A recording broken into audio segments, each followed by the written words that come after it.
This is SCETV Sports presenting the Weekend of Champions High School Championship Football with Southland Log Homes. Broadcast of the Weekend of Champions is made possible in part by Southland Log Homes, the official sponsor of the High School League's Weekend of Champions at Williams-Brice Stadium, and by Insure All Casualty Group, a direct insurance underwriter for home and auto insurance in South Carolina, proud supporters of educators and student athletes around the state, because we believe that our children's education is the best way to ensure their futures. The afternoon, here we go. We've got the 4A Division I game starting now. That'll be followed by the 2A championship game. It'll be Silver Bluff against Abbeville. And then we'll crown our final champion tonight around 8 o'clock, the 3A championship game. It is Manning against Union. Welcome into Williams-Brice Stadium, everybody. I'm Bob Shields, along with my partner, Jim Baxter. We've got the 4A Division I, the Big 16, if you will, and a rematch from the regular season.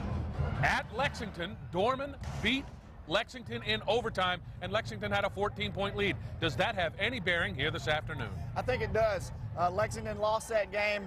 They've had trouble all year on special teams, and I think that's going to be the key to this game. Lexington has got to do some special teams. They give up kickoff returns to the 45, 50-yard line. They can't do this against Dorman. Dorman's got one of the most productive offenses in the state. They got a Shrine Bowl quarterback in Trey Rogers. They've got a big playmaker in Brandon Turner at wide receiver, and they're going to put some points on the board if Lexington loses the game in field position. When we talk about Lexington, let's start right away with Demetris Summers. The sophomore has already been offered a scholarship from Clemson. This is a remarkable running back. He's a phenomenal kid. He's the best running back in the state of South Carolina. He's a sophomore. He's got 2,500 yards rushing. He's got over 40 touchdowns. He's got the best field vision I've seen in a running back in a long time. But if you key on Summers, you can get in trouble because Lexington also has a good option quarterback in Chris Clark, 1,000 yards passing, 1,000 yards rushing. He can hurt you too. Now, we just saw an offensive shootout in the game preceding this one. Is that the same kind of thing? Will we see a lot of big numbers here today? I think we're going to see some big numbers in this game. I don't think that we're going to see what we normally see with these two teams. Maybe around 28, 24, 30, 28, something like that. We're not far from kickoff. Let's go up to the booth now and get the call. Thank you very much, Bob, and a good afternoon to you, and welcome everybody to Williams-Brice Stadium, site of the 2000 High School Football State Championships, more commonly known as the Weekend of Champions. Mike Morgan here along with Eric Thacker, and we've got a great matchup for you here today. The Lexington Wildcats, the Dorman Cavaliers, two of the biggest programs in the Palmetto State, and this year, two of the best football teams, but only one will emerge victorious as the Class 4A champion. Lexington comes into this ball game with a 12-2 record and an impressive victory over Spartanburg on the road. And you take a look at some of the statistics for Lexington, this is a team, Eric Thacker, that can run the football very well. Well, you look at that, 5,000 yards rushing for the year. They've got three guys, not just two, three guys that can hurt you because the fullback also comes into play. Outstanding rushing today. And we had a chance to listen to earlier the head coach of the Lexington Wildcats, and here's Coach Satterfield. Offensively, we're an option team. We got a great tailback. He's gained 2,500 yards rushing. We got to get it in his hands. We like to run all kind of options: inside option, outside option, counter options, throw some play action passes. Chris Clark's been a great player for us. He's got to execute the offense. We've had a good offensive line. We average about 450 yards a game, 40 points. Hopefully we can come close to that today, but it'll probably be very difficult. Comments from Coach Satterfield, but now you look at the Dorman Cavaliers, and Eric, here's a team that also very good at running the football, but they're a little bit more diverse. They can throw it very well also. They can throw it, but they want to establish the running game, and they'll spread the field out offensively. That's how they attack, because they spread everything out, attack the linebackers. You got to defend the run and the pass, but they look for the run first. And Coach Gutschall had a chance to talk about that very fact.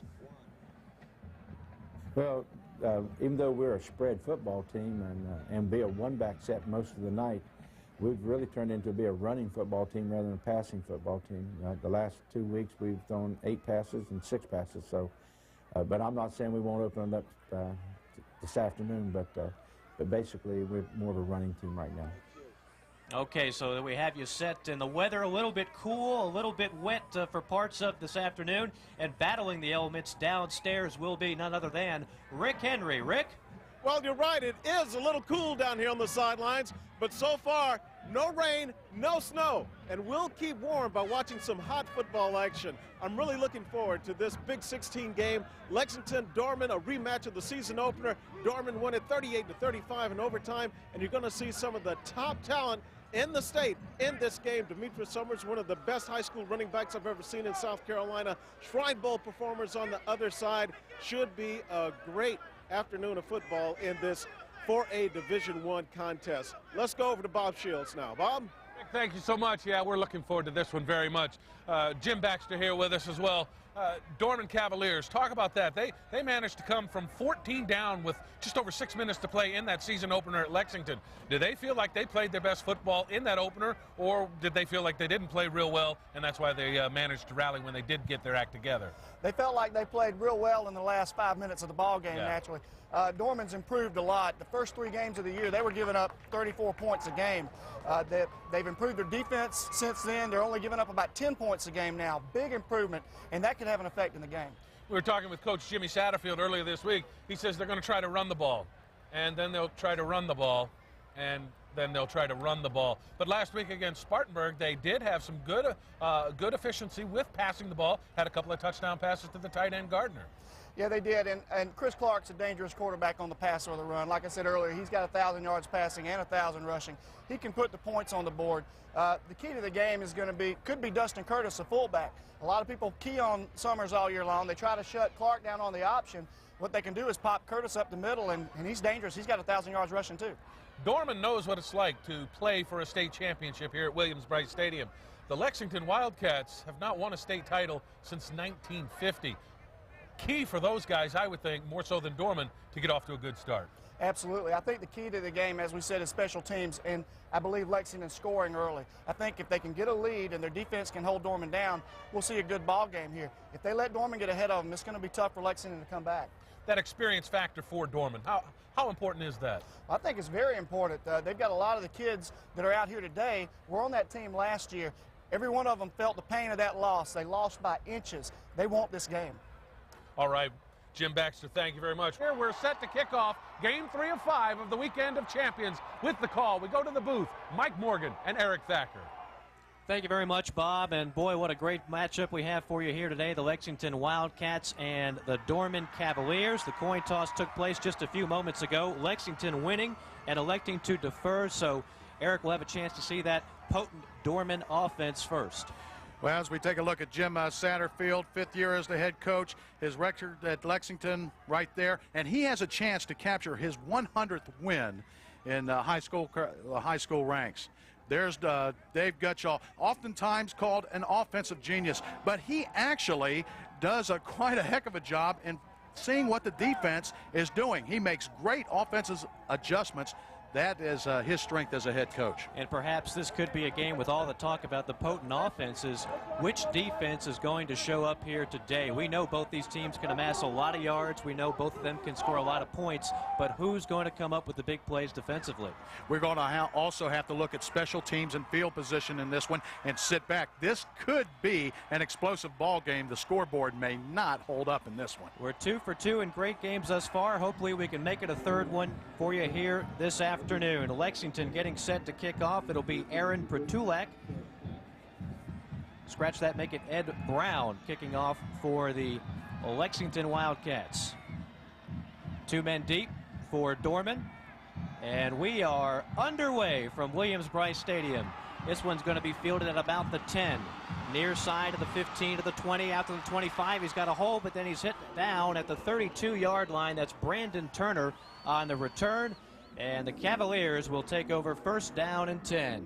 There you take a look at the numbers of Chris Clark of Lexington, 57 out of 104 for 1,397 yards, 11 touchdowns, and 4 interceptions. Of course, we'll get a chance to see him a little bit later on. In the meantime, it's Trey Rogers and the Dorman offensive attack. They start out, trips to the right-hand side, 1 back, shotgun formation. Here's the give up the middle. Got a little bit of room, but not much else. Maybe a gain of a yard on the play. Dorman quarterback is Trey Rogers, 6 feet, 165 pounds. You take a look at some of the numbers there. The most impressive, 23 touchdowns, just 5 interceptions. He is going to the Shrine Bowl. And there you also get a look. This is a guy that can beat you both ways, through the air and on the ground, over 1,000 yards rushing. Back in the shotgun, same formation, trips to the right-hand side. Play action pass, quarterback slips and falls, and that's going to be a loss on the play. All righty. You see Trey Rogers there. The field's a little bit slick with the little bit of rain we've got here in Columbia. Rest of the starting lineup there, the backfield consisting of Brandon Turner and Jack Ross. Look out for Ross. He's very deceptively fast. The line goes 240, 225, 255, 210, and 320 respectively from left to right, or in this case from top to bottom. Daniel Green's going to South Carolina. He's a load at 320, the right tackle. Same formation, shotgun now 4 wide. Here's the grab from center, and the throw is incomplete. Receiver was not looking back for the ball. That's Brandon Turner, but a little bit of miscommunication there, and early on the Lexington defense coming up with a big defensive stand. Yeah, Dorman, one of the most explosive offenses in the Palmetto State, forced to go 3 down and out. Now expect Lexington to get good field position. And there you see, back to receive the punt, number 31 to the near side is Demetris Summers. And he is dangerous, not just running the football, but also returning. Here's the punt. Snap is high, fielded well. End over end kick, lands at about the 43, takes a roll out of bounds at about the 41-yard line, where Lexington will take over, first down and 10. We are scoreless here with 10:34 remaining in the first quarter of play, and we'll get our first chance to see the Lexington offense led by quarterback Chris Clark. Again, 1,397 yards throwing the football, 1,153 yards rushing the football, but the most dangerous guy in the field is the man that stands right now 5 yards behind him, and he gets it. Pitch left-hand side, cuts back up the middle, spin move, and he is knocked down at about the 44-yard line. Looks like a gain of about 3, maybe 4. Take a look at the rest of the Lexington offense. The backs, everybody talks about Demetris Summers, but keep your eye open for Dustin Curtis as well. Offensive line of Waxter, Diekman, Johnson, Rodriguez, and Izzard. Very big and physical offensive line. Quarterback Clark goes back under center. Second down and a long 6. Here's the give to Summers. Cut back at the 50, now the 45, 40-yard line. Evades another tackler, and he's down inside the 35-yard line of Dorman. First and 10, the Lexington Wildcats. Take a look at the defensive line for Dorman. Gutschall, Gibson, Farr, and Smith. Gutschall, the son of the head coach. Linebacking core consists of Ross, Patterson, and Pearson. Patterson, the leading tackler, with 133. Here's Summers once again, another cutback, still on his feet, does 2 pirouettes, and finally is brought down at the 26-yard line. Well, you see it right there. Not since Stephen Davis, people are talking about, has there been a running back emerged like this young man. Outstanding running back. Take a look at the play where he broke tackles in the middle of the field. This is a very physical back. Maybe doesn't have the speed that one Stephen Davis may have had, but look at the vision, look at the cutback, and look how strong he is. Boy, I tell you what, and he's young too. That's the thing.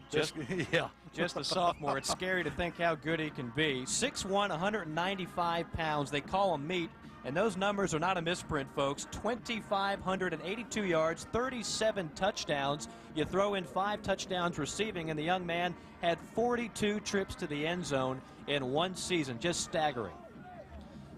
Gain of about 8, maybe 9. It'll be second and short for Lexington. Ball spotted at the 25 of the Cavaliers. I formation this time. Give is to the up back, the fullback, and that's going to be well enough for the first down. Dustin Curtis, gain of about 5 on the play. I think that's a big key. As I mentioned at the top of our broadcast, the fullback is going to probably have to be an effective part of this offense today. Remember, the Dorman Cavaliers early in the season was shredded defensively in terms of giving up rushing yards. In fact, this team had 300 rushing yards against Dorman to open up the season. First and 10 from the 19. Here's Summers, right side, cuts it back up the middle, 10-5, touchdown Wildcats. Boy, he makes it look easy, doesn't it? That's a 58 60-yard drive, all on the ground, and it was all Summers. Again, set up by the defense. They forced him to go 3 and out as we take another look at the touchdown. That's just good. That is just good running back running right there. There's nothing else you can say. Hits the hole quickly and gone. A 20-yard scamper for Summers. Now here's the kicker, Ed Brown, who will be going to the north-south game. Snap is good. Put down. Kick is up. And it is good. And the Wildcats are up to a 7-0 lead. We've played just a little more than 3 minutes in this ball game. All right, Mike, that gives us a chance to talk about this game a little bit right now. You know, this is, you have to remember that these teams played each other to open up the season. So you have a revenge factor in the fact of Lexington. Also, it's very tough to beat a team twice. And for the Big 16 playoffs, if I'm not mistaken, this is like the 5th rematch in the finals in the last few years, the last 8 years or so. You take a look at the Lexington scoring drive, 5 plays, 58 yards, not too much off the clock, and it was pretty much all Demetris Summers. Demetris Summers already getting looks from all the big-time college programs. Clemson's already offered him a scholarship. Florida State has their eyes on him. There's going to be a lot of phone calls and a lot of letters sent to this young man's house. You think Brad Scott really liked what he seen in the first quarter? I have a feeling just about everybody here is going to like what they see out of one Demetris Summers. So Lexington will kick it off from the 40. Ed Brown getting set to kick it off. 2 men deep for Dorman.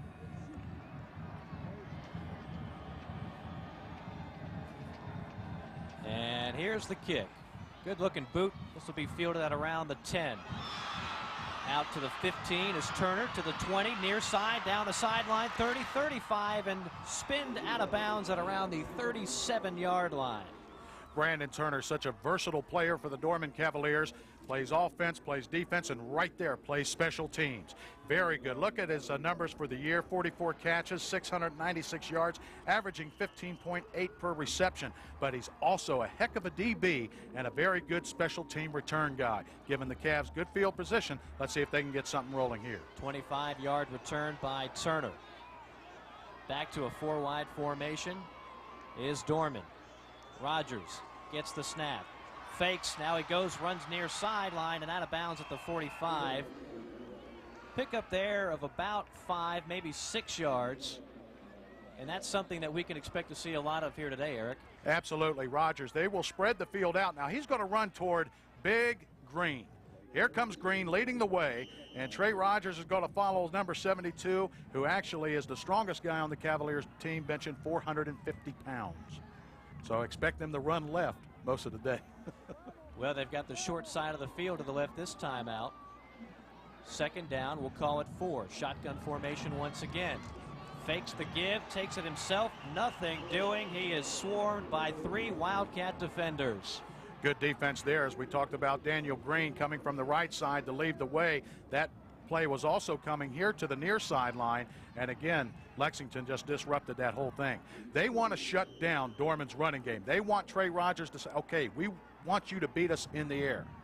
Jeremy Joyner, one of the Wildcat defenders. He leads that Wildcat defense with 10 sacks. Loss of 4 on the play, sets up a 3rd down and 8.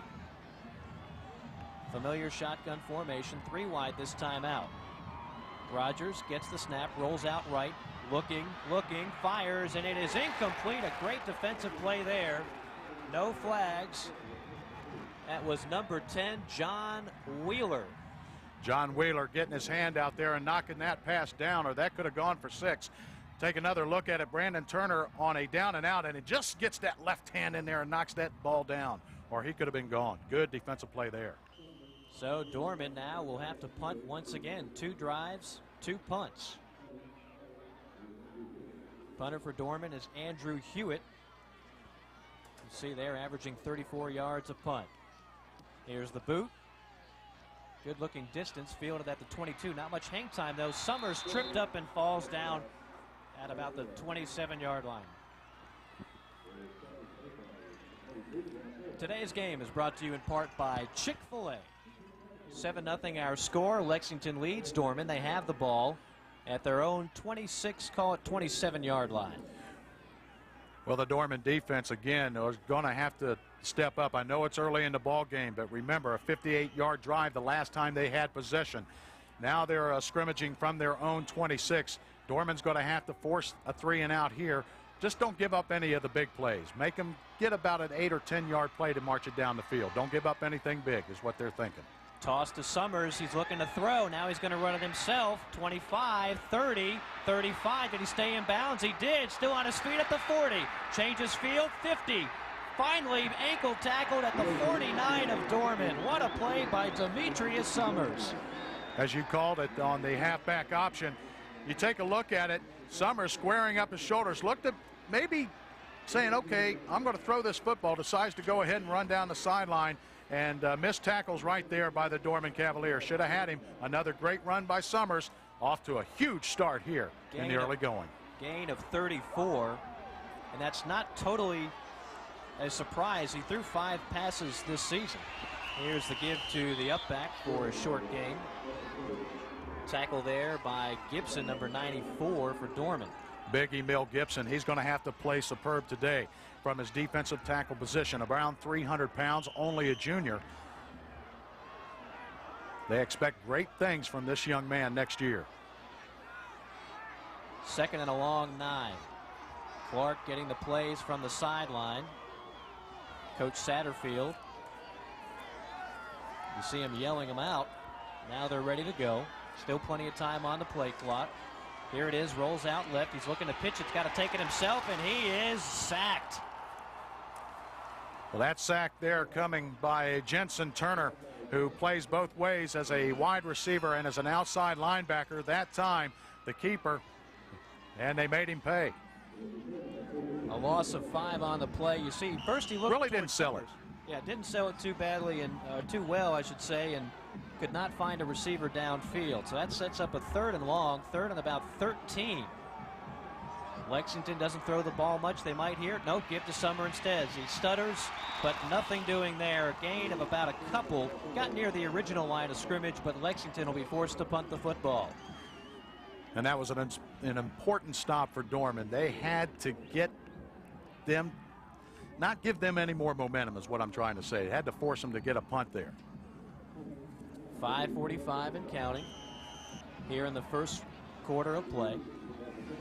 Lexington about to punt from their own 50-yard line. Blake Sestair averaging close to 30 a punt. Here it is. End over end. Fair catch called at the 20, and that's where Dorman will take over. 1st down and 10 as number 8 Brandon Turner fields it there. You're watching South Carolina ETV, your statewide public television network.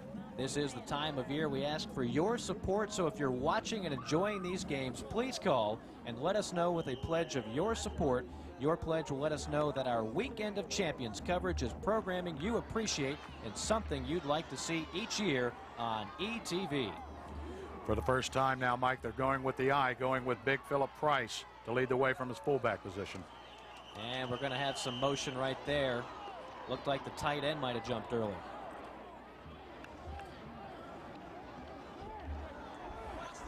See what prior to the snap, we have a false start on the offense, 5 yards, and it's still 1st down. All right, let's take a look at that play and see exactly what happened. It's going to happen on the far side, and there you see it. Looked like the right tackle jumping early.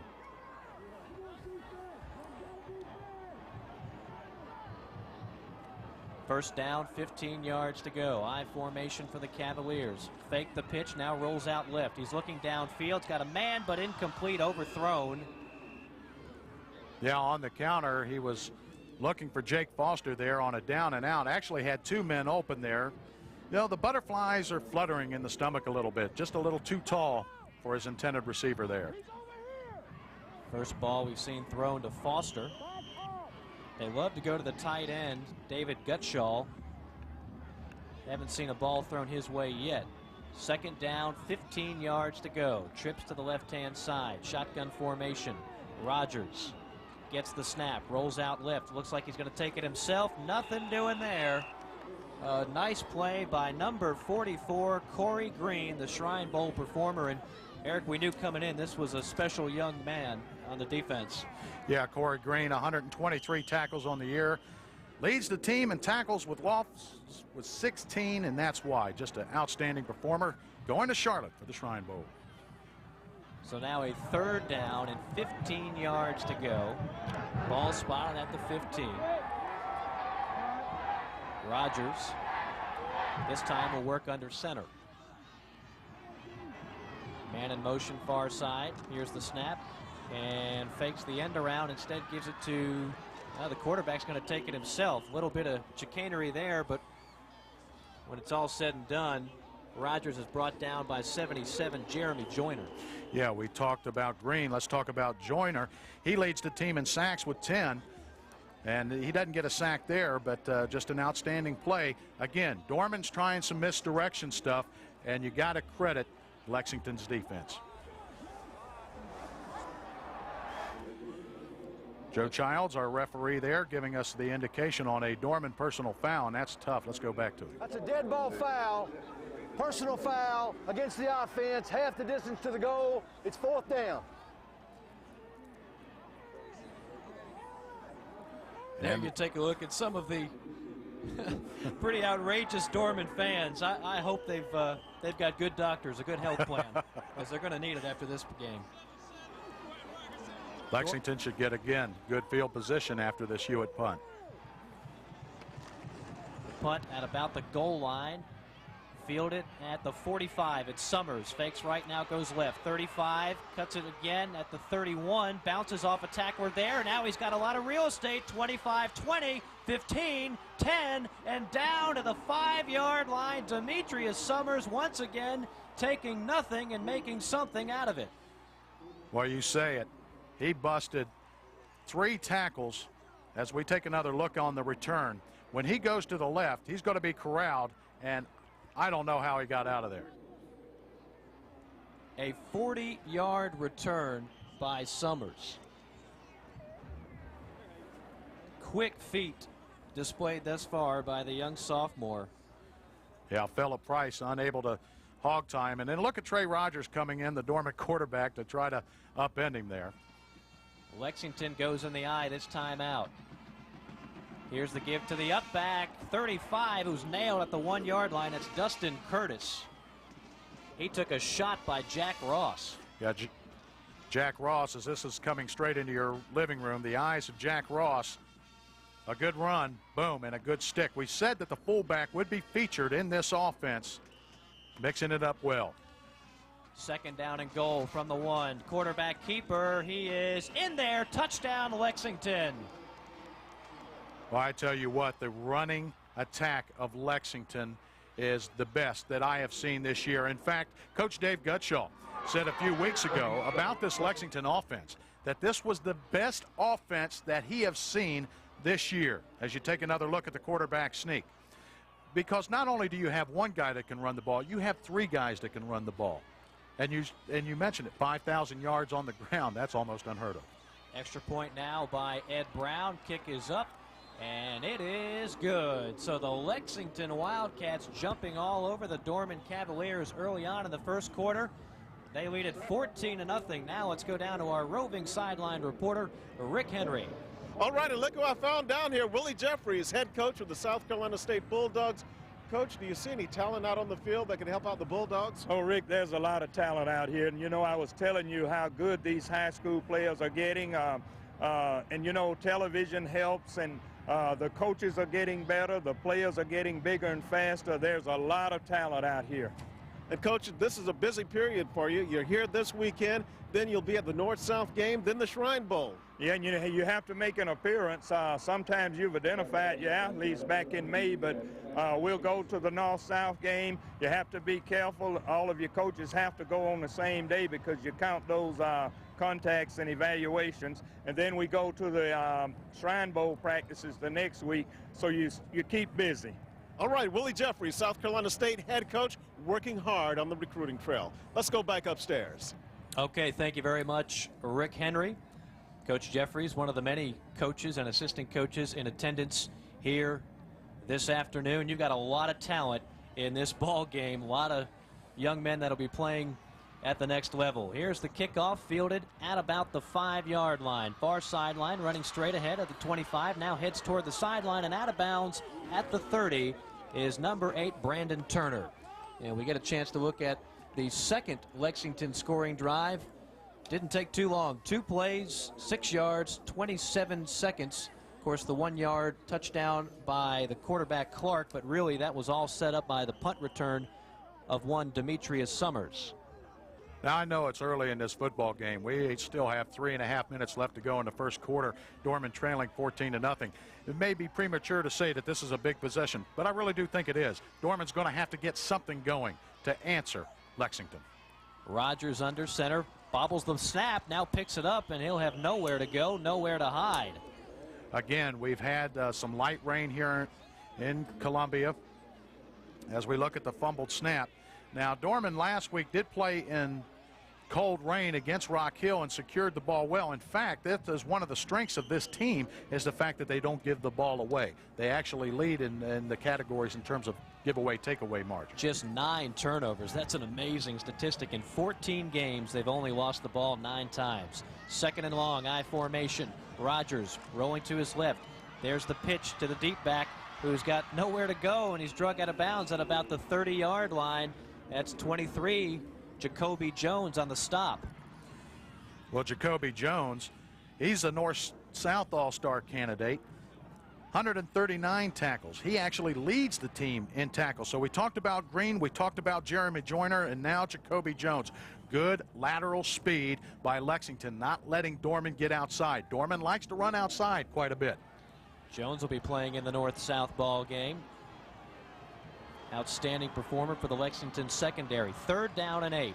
Rogers looks to quick throw, and it's picked off at the 40, at the 30, and knocked out of bounds inside the 20-yard line. That's John Wheeler on the pick. And then we have a late flag coming in. John Wheeler, we've seen on the last possession where he was able to put his hand in and knock that pass down. Now he reads the eyes of the quarterback, Trey Rogers. Only his 5th interception of the year, and a heads-up play by Wheeler. 2 big plays from his defensive back position here in the first quarter. Right now, Lexington is just controlling. There was a dead ball, personal foul against the blue team, half the distance to the goal, 1st down.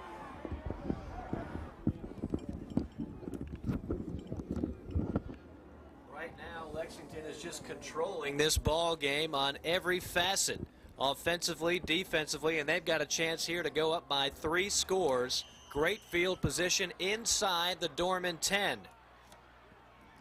Lone back is Demetris Summers.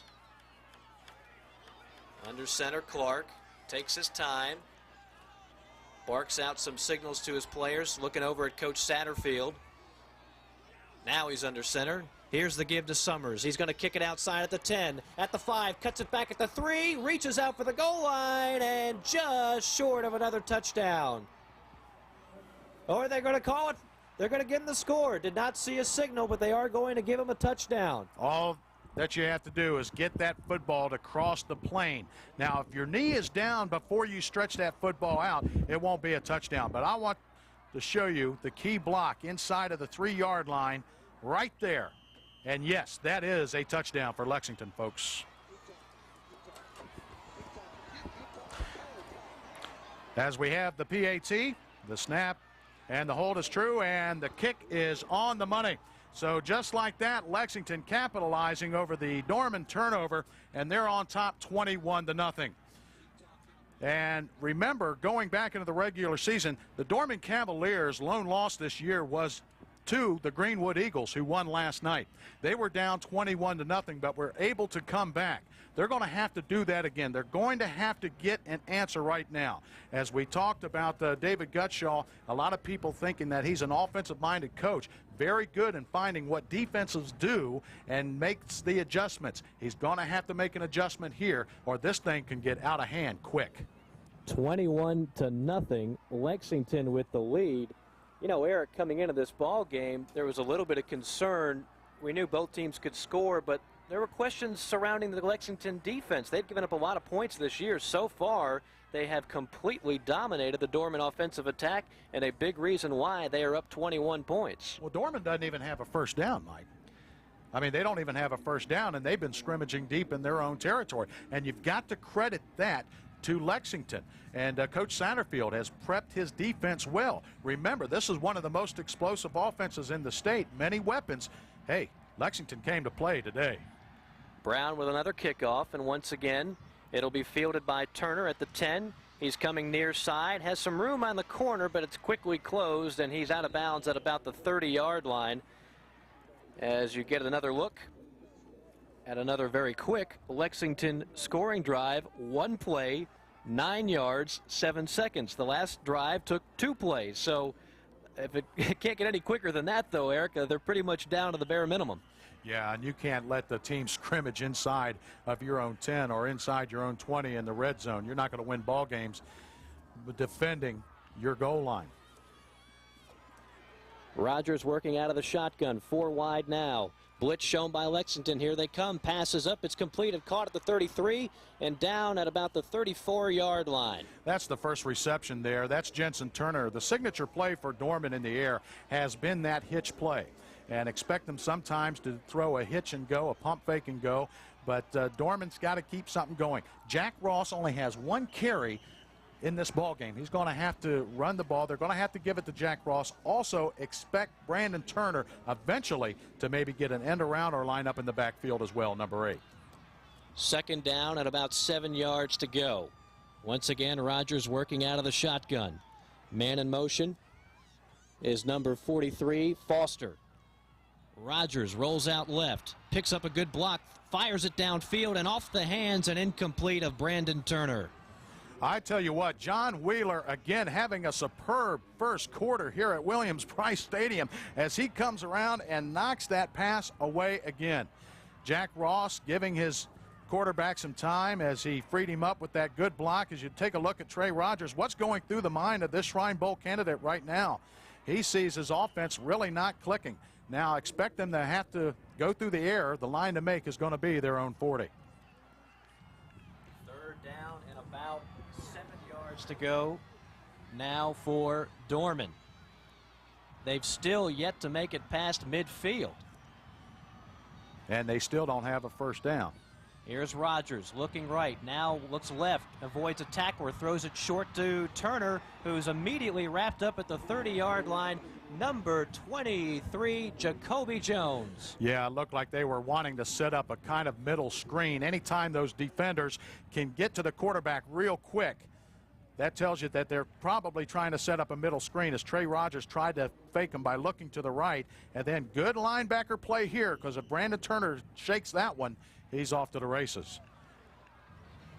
Well, folks, wherever you are, stay tuned. Demetris Summers is going to have another return. This could be exciting. Punt from the 30-yard line. Here it is. It's going to be fielded instead. No, it gets out of the way and will roll dead at about the 35. They kicked away from Summers Absolutely. that time, and you really can't blame them, can you? No, absolutely.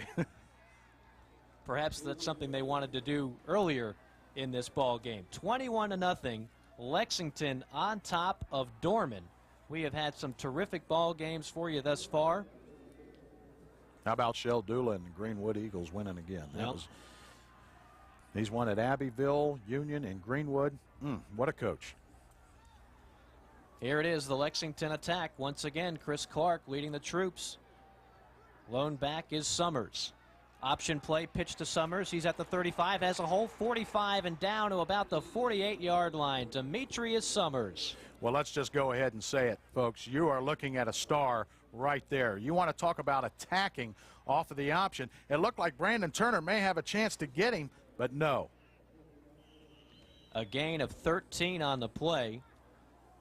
Summers already has over 100 total yards. We're not done with the first quarter yet. Give to Summers up the middle. Short gain there. Give him about a yard. It'll be second and long. Give you some of the numbers defensively for Dorman in terms of the rushing yards that they have allowed this year. Almost 200. Folks, that was even more in the early part of the season. This team almost gave up 300 yards to many opponents. Greenwood, Daniel, and of course this Lexington team right here. Second down, 8 yards to go, and we have another whistle. That is the end of the first quarter of play. The Lexington Wildcats 21, the Dorman Cavaliers nothing. We are going to go down onto the field to Bob Shields. Take it away, Bob. Well, thank you, Mike. It's my pleasure to tell everyone that the broadcast of the Weekend of Champions is made possible in part by Southland Log Homes, the official sponsor of the High School League's Weekend of Champions at Williams-Brice Stadium, and by Insure All Casualty Group, a direct insurance underwriter for home and auto insurance in South Carolina. Second down, 8 yards to go for Lexington. Here's Summers. Jitterbugs, and he's going to go backwards for the first time this afternoon. Good pursuit there by the Dorman defense, led by number 14, Jensen Turner. Yeah, Jensen Turner disrupted that play. Smith and company came in and cleaned up the mess. And now looking at 3rd down and 11. And with Lexington, you still have to defend against a draw or something because they're so strong running the football. Well, they don't throw very often. Very seldom do they throw even double digits. Here's a screen pass to Summers, one of their leading receivers, but a great open field tackle there by number 4, Kendrick Lynch. Kendrick Lynch, the freshman for the Dorman Cavaliers. We talked about the running back for Lexington. This guy's going to be the future running back for the Dorman Cavaliers. Very fast, was playing both ways as a DB for Dorman as a freshman.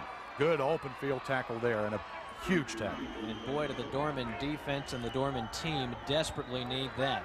The Lexington punting unit on the field.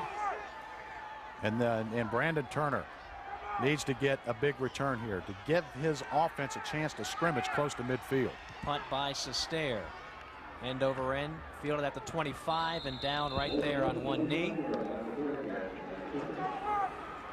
Let's go down to Rick Henry.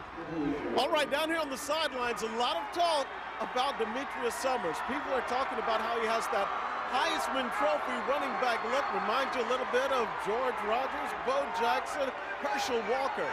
And things are pretty happy down here on the Lexington sidelines. At one point, Demetris was posing for pictures, but they still have another half to go here before they can walk off with this state championship trophy. Yeah, 3 quarters to go. Thank you, Rick. Thank you, Rick. First down and 10.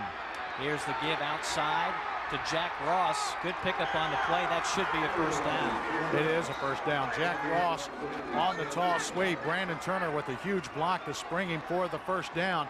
This is a young man who averages over 5 yards per carry. He needs to touch the ball. He is an explosive running back. They need to get him active in this Dorman offense. Ross goes 5'8", 183 pounds. Low center of gravity. Yep. He and Turner, not exactly the biggest backs in the world, but tough. And they've been rather elusive for this Dorman offense all year long. First down and 10 from the 36-yard line. Another give here, Ross.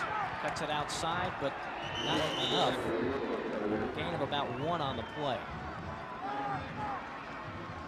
This Lexington defense has been very impressive thus far. Very sharp. You know, we talked about, we saw a pair of great linebackers with Greenwood last night, and now you've got another core of great linebackers here at Lexington. You got 2 guys in that back 7, Corey Green and Jacoby Jones, that are just all over the field on every play. Second down, 8 yards to go. Dorman works out of the eye. Back to passes Rogers, complete to Turner. Not much there.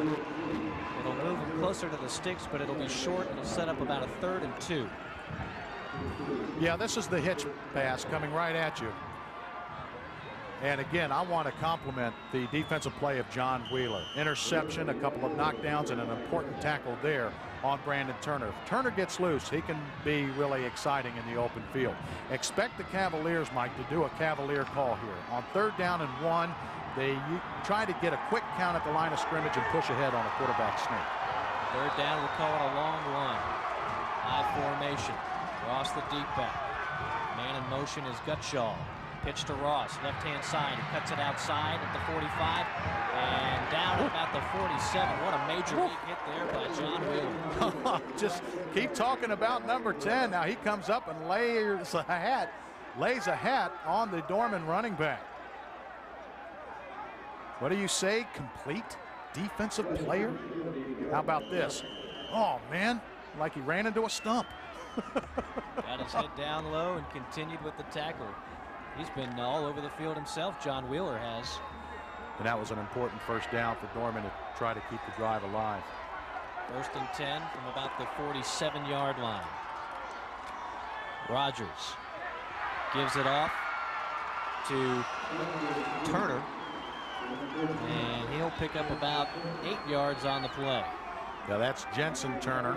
You got a couple of Turners in here for Dorman. Again, the hitch.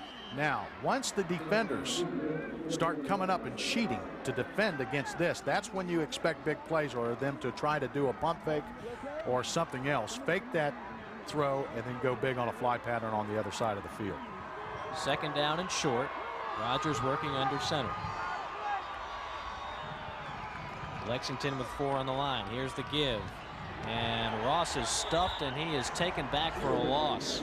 Dorenzo Cook, the defensive lineman at 6 feet, 200 pounds, the senior, along with number 51, Jason Dean there defending for Lexington. Good push up front against the Dorman offensive line. Give him a loss of 1. Sets up a 3rd and 2. It's easily been the most successful of drives for Dorman thus far, but they really need to continue and put some points on the board before we reach the end of the first half. And Lexington has not given them any big plays. They've had to earn every single yard that they have gotten. Jack Ross dots the I. Man in motion is Gutshaw. Fake, give to Ross up the middle, and he should have enough for a first down. Yeah, he'll have the first down. That's what you call the counter. Fake the toss and come up with the counter. That's how you attack defenses that really attack ball carriers well, due to, you know, just good instincts or good speed. When they start attacking, hit them with some misdirection and things like that to try to get something going. Again, though, I applaud Lexington not giving up any big play. You make them earn it. 10, 11, 12 play drives. Give Ross a gain of 3 on the play. Dorman gets another set of downs. This time Rogers looks to pass. Got a man deep, and it's overthrown at about the 10.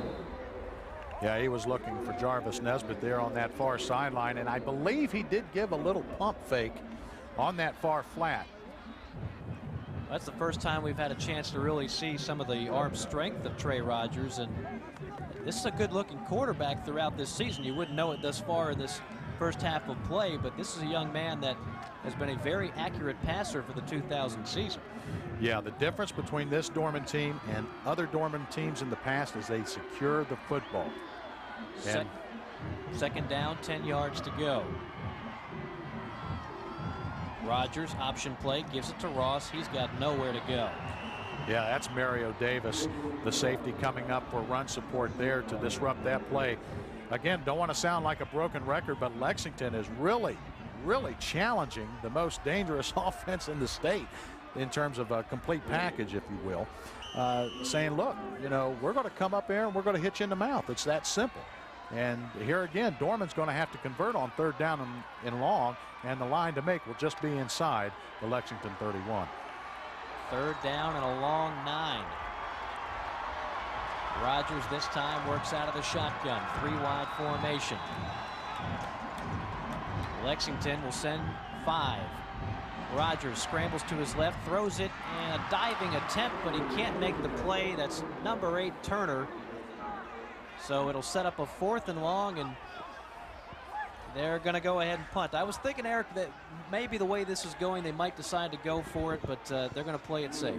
Yeah, I thought it could be 2-down territory, but we've seen what Lexington can do when they have the ball, when you give them good field position. So if they couldn't get the first down, you know, the Lexington scrimmaging from the 40, try to push them back.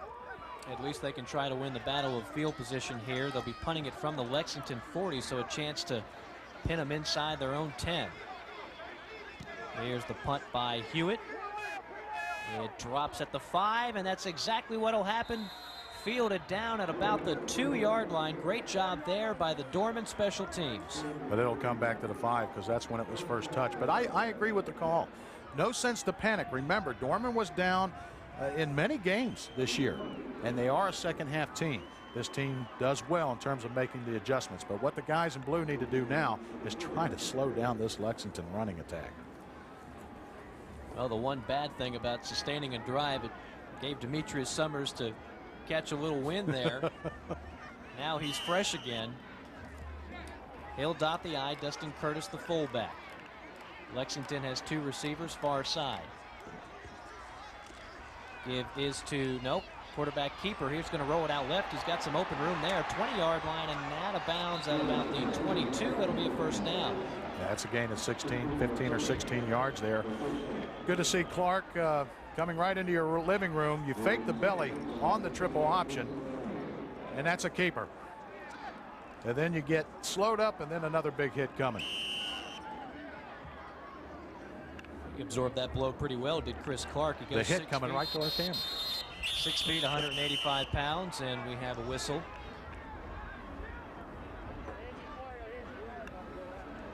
And we've got a man for Dorman that seems to be a little banged up. Brandon Turner, I think, has a cramp in his calf, in his right calf. Oh, no, he's grabbing his wrist there. Well, that would be a huge loss for Dorman if Turner's not able to go. In case you've just joined us, it's been the Demetris Summers show thus far. He already has over 100 yards rushing. He has scored 2 touchdowns and set up another one by Chris Clark, who had an easy 1-yard quarterback sneak to get in the end zone for Lexington. 21-0. The Wildcats are up. 1st and 10. Little misdirection play. Give us to Curtis, the fullback, on his feet past the 35-yard line. It'll be another first down for the Wildcats. Lexington read that well. You just can't key on the tailback or the quarterback. You got the fullback that you have to deal with too, and he has run well here in the first half. 13-yard pickup for Curtis, who ran for nearly 1,000 yards this season. You take Clark, Curtis, and Summers, that's about 90% of their offense. High formation for Lexington. 1st and 10 from their own 36. Give once again to Curtis, and a good run out to about the 44-yard line. I tell you what, they're doing a good job blocking against Big Emil Gibson of Dorman. The right side of that Lexington line is really doing a heck of a job knocking Big Emil away from the play. He's only had 1 stop here in the first half. That right side of the line you mentioned, Rodriguez and Izzard going 250 and 190 respectively. Yeah, I'm going to take a look at that matchup there. The right guard and right tackle against Gibson, number 94. 2nd and 2. It's Curtis again. Far side, drags a few defenders all the way to the 50. It'll be another first down as the clock continues to tick down, and Lexington putting together another good drive. And like when we were talking about Gibson and that right side of the line, they turned him away, brought him inside, and that's why the fullback was able to get on the right part of that line of scrimmage and get the first down. That's just smash mouth football. Clark looking over toward the Lexington sideline, getting some words from Coach Satterfield, as he has done a number of times so far today. Now under center. Here is a fake to the fullback, and he takes it himself, and he is going to be drugged down for a big loss on the play. Jason Dyer, one of the Dorman Cavaliers, in on the stop. Yeah, talk about linebackers. Jason Dyer, the junior, 6'1", 170. He read that play. He must have seen something that said, hey, look, I believe this is going to be a fake give to the belly of the fullback, and then an option, read it well, and a 4-yard loss. Lexington, 2nd down, 13. Here is the give once again to Curtis, and not much there. Let's go down to Jack and hear what he has to say. All right, Brandon Turner has a stinger in his right shoulder. He was in quite a bit of pain. He was telling the doctor he couldn't move his right arm. The doctor says it's indefinite as to whether or not he'll be back in the game. Back to you. Well, that's a big loss for the Dorman Cavaliers, Mike, because you missed one of your offensive weapons and a good stout defensive performer. 3rd and long here for Lexington. Play action pass. He's got a man deep, but incomplete. Looking there for number 87, Brandon Gardner, who's probably Chris Clark's favorite target. Even though they don't throw the ball much, he's been on the receiving end of more touchdown passes than any other Lexington receiver. Well, again, Dorman's going to get the football back. Plenty of timeouts, all 3, 2:54 left. before intermission. Now the new guy going back is William Pearson, the 5'10", 180-pound senior, to receive this punt. Again, special teams for Dorman is going to have to step up, give him good field position. Punt by Sester. High spiraling kick. It's going to drop right around the 22 and take a good Lexington bounce all the way down to about the 13-yard line. Well, that's a good kick because there's no return. You put a lot of air underneath that football. You don't always have to have a big driving punt that drives down the field. If you can put it up high and allow your defenders to get down there on coverage, that's just as good. And Dorman scrimmaging from their 14, Mike, they've got a long way to go. 86 yards till pay dirt for the Cavaliers. They trail by 3 touchdowns. 38-yard punt with no return on the last play. Rogers, play action pass, is going to take it himself, left-hand side, but not much there as he is lassoed down by number 23. There's that man again, Jacoby Jones. Jacoby Jones fights off the block. If Jacoby Jones doesn't make that tackle, Trey Rogers has running room. It seems that Lexington, they're not, I mean, the Dorman Cavaliers blockers are not holding their blocks well. Lexington is getting off those blocks and making the play.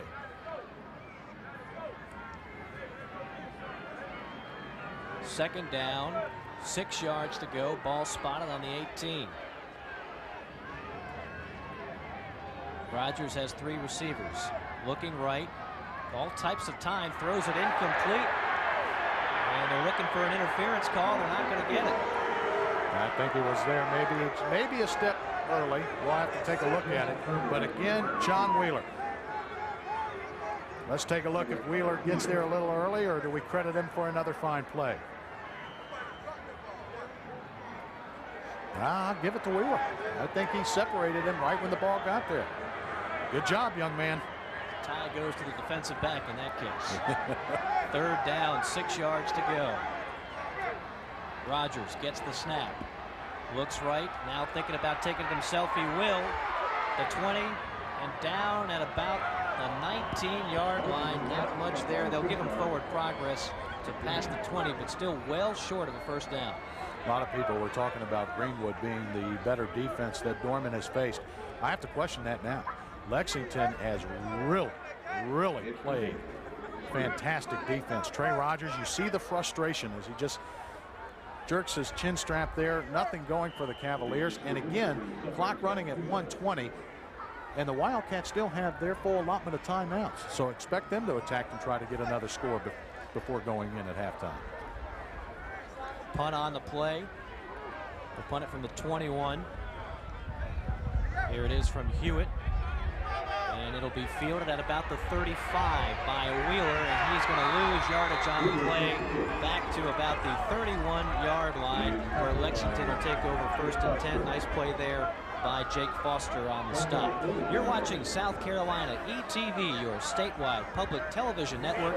This is the time of year we ask for your support. So if you're watching and enjoying these games, please call and let us know with a pledge of your support. Your pledge will let us know that our Weekend of Champions coverage is programming you appreciate and something you'd like to see each year on ETV. 57 ticks left to go. Let's see what Lexington does. They give it to Summers, who picks up about 5. Put Summers in the lone back. I think Summers is more dangerous when there's other guys back there, just because that they have to draw some attention as well. Not taken away from this young man as being a single back, but I think Lexington runs better when they have a full house allotment of running backs. Look at that average. Woo! 10 carries, 110 yards, 2 touchdowns. Second down, play action pass. Looking, throwing, and a beautiful interception there by Kendrick Lynch. What a grab. What a grab. That'll make the highlight films. You have 21 seconds of time for about few plays. But Kendrick Lynch, the outstanding freshman, getting it done there. And the Cavaliers fired up with that. They'll have a couple of plays. And mind you, they still have their full allotment of timeouts. Let's take another look at it. Boy, he lays out and snags it.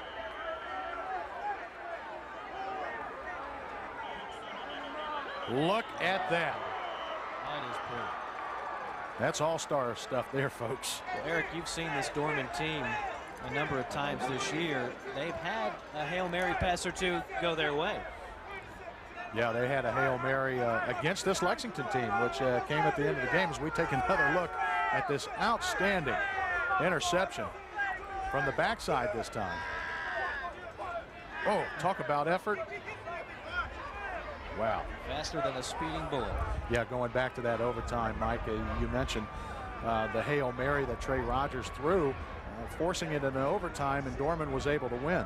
Again, they gave up almost 300 yards rushing to this Lexington team. So, you know, it doesn't surprise me at all that the Wildcats are able to run the football. But what I am very surprised at is the fact that they have played such good defense. We thought if you said this was 21-0 Wildcats, I'd say no. You know, if it was 21-17, I'd say yeah. Never underestimate the Wiley coaching veteran Jimmy Satterfield, who has had a chance to kind of examine what this Dorman offense can do, and so far they've shut them down. 1st and 10 from the 49, and instead it's a wide receiver screen to Turner at the 40. He's got some room. He's out of bounds at the 35. Clock stops with 14 seconds remaining. Yeah, Turner back into the game. Number 8 was going to have to go in this football game. There's just no doubt about it. He has to touch the pigskin in order for Dorman to win. Now, this is another play. It's more like a curl in, and then it's up to your blockers as Trey Rogers looks off the defense. And the blockers here, when he cuts back around, that is a huge play for Dorman against other teams in the past. Let's see what they come with here. 5-wide formation. Shotgun. Rogers looking left. He's got a man. Bobbled and dropped at the 30. Almost picked off. That'll stop the clock with 9 seconds remaining. Still a couple of more plays left. And that one was Jarvis Nesbitt that hit him in the hands. And let's see if he looks it in. It didn't look like he took his eyes off of it, but may have been a little too hot to handle as Dorman takes another time, or their first time out with 9 seconds remaining. You still have a chance for 2 plays, Mike, and I bring up this point. You have Petrulak, who is an excellent field goal kicker for Dorman, one of their finer ones in his first year, and you don't have to get the touchdown, okay, but get something. Try to get something to go into halftime. Get a little bit of momentum. So expect maybe 1 play here if there's nothing deep to go to attack the end zone. Look for a crossing route inside of the 20 or something like that to try to give Petrulak a chance. Well, we know Petrulak can hit under pressure. He has 2 game winners this year, one against Lexington in the game we alluded to earlier, another one against Rock Hill in the regular season matchup. Let's see what they come up with. 9 seconds to go. Ball spotted at about the 33-yard line of Lexington. And Lexington rushing 4, and everybody else is way back. You got to get to about the least the 20, I would say, 20, yeah. to have a realistic shot at a field goal. Trips right-hand side. Back to pass, Rogers scrambling, running for his life at the 35, at the 30, fires it incomplete, out of bounds. I think he was just throwing that one away. And now we've got a flag on the play. Late flag coming. Right near where Rogers threw the pass. That's an illegal forward pass, the indication there. And the damaging thing about that is, if I'm not mistaken, that's also a loss of down on an illegal forward pass. It is indeed.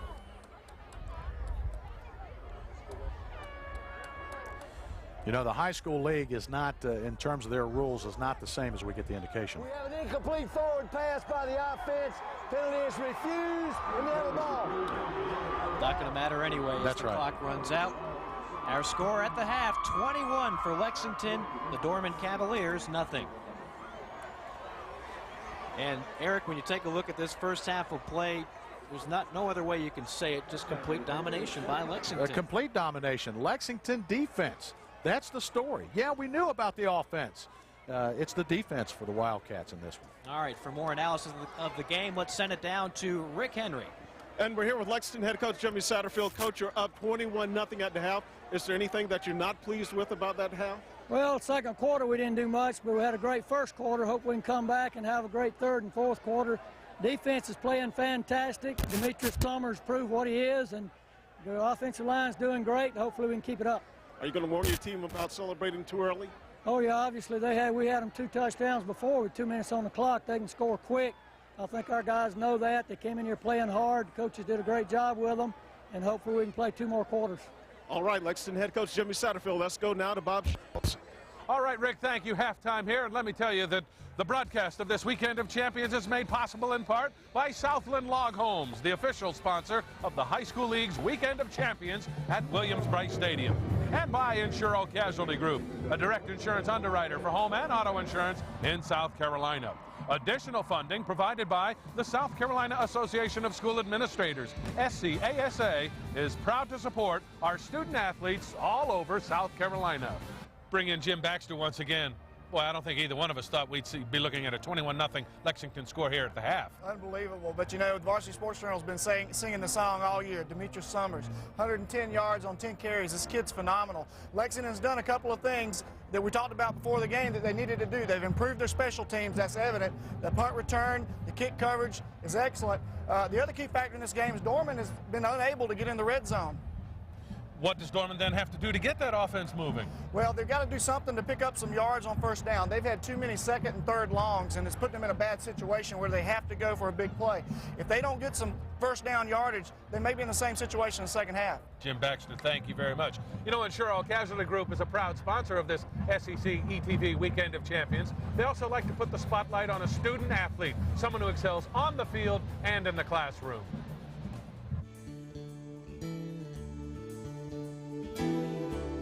I'm Sarah Harvey. I'm from Newberry High School, and I'm a junior.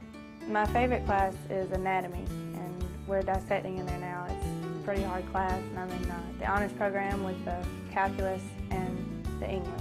Thought about going into pre-med and then into veterinary program. I worked there over the summer at a veterinary hospital, but I'm also thinking about education. I stay up late a lot of nights, and I have to give up some of my weekend responsibilities to study, and at lunchtime I'm in the library a lot. I'm the second baseman. I've played there since I was a freshman, and certain aspects I feel I'm a leader, and then we have a couple more people that are just as dedicated and hardworking that lead too. I have to hustle because a lot of the players have more of it innate to them, and it doesn't come as natural to me. I have to work really hard. Sarah Harvey has been playing softball for me since she was in the 8th grade. She was on the JV team in her 8th grade year. She came up to varsity with us during the playoffs. As a softball player or as any type of athlete, she's one of the players that you can only dream about as a coach. She's the first one to practice, she's the last one to leave, she wants the extra help, and she's the best hustler that I've seen in an athlete in my short term of coaching, but she's the best hustler that I've seen. If you want someone to lay out on the ground, she's going to be the one that's going to do it. My dad teaches here at the high school. I was in his class when I was a freshman, and that was a weird situation. I couldn't really say his name or anything like that, and a lot of the things I get, people say are due to him, but I have to work for them. Sarah worked in a veterinary hospital over the summer. She's considering a career in veterinary medicine. She's also considering education. Let's go to Rick Henry now with a special guest. All right, Bob, thanks a lot. I'm here with Jerry Gatch, the Lexington band director. You know, this is the first time Lexington has played for a state championship since the 1960s. How excited has the Lexington student body been about this game?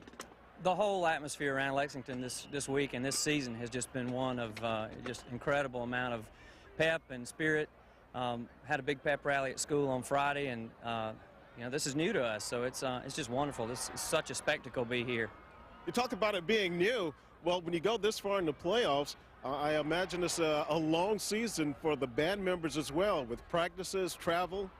Yes, it is. In fact, you know, we were supposed to perform here at halftime today, and our contest show that we do during the season at marching contests was just so involved with props and things that some of the stuff involved borrowed equipment we had to give back. So we're doing school spirit stuff today. All right, let's listen a little bit to your band.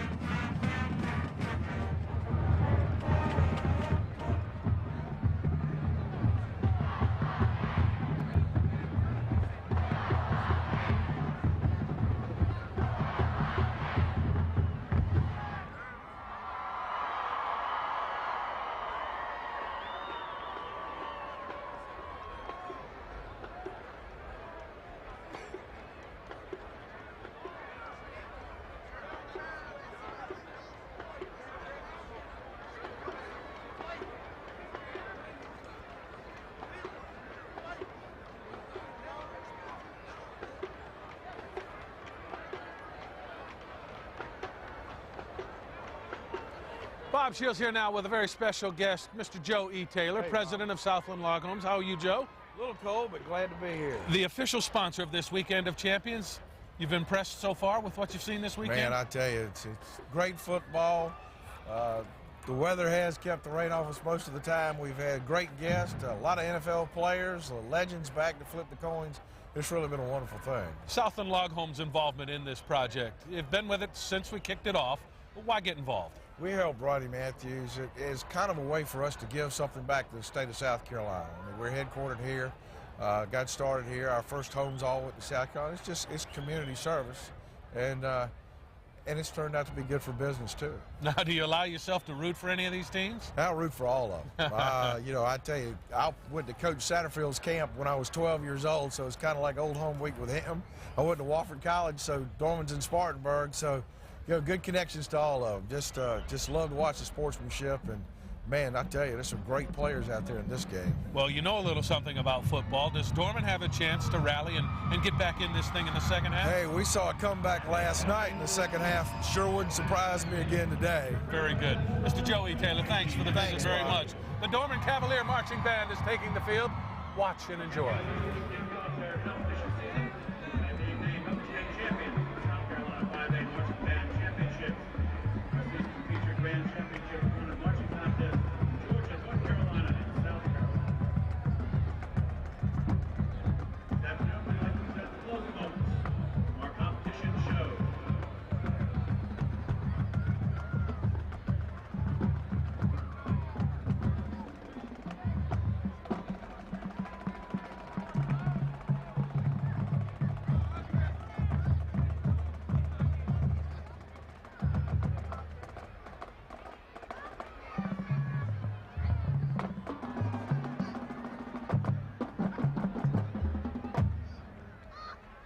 Majors Michael Abraham and Jeff Cupgay, is your band ready?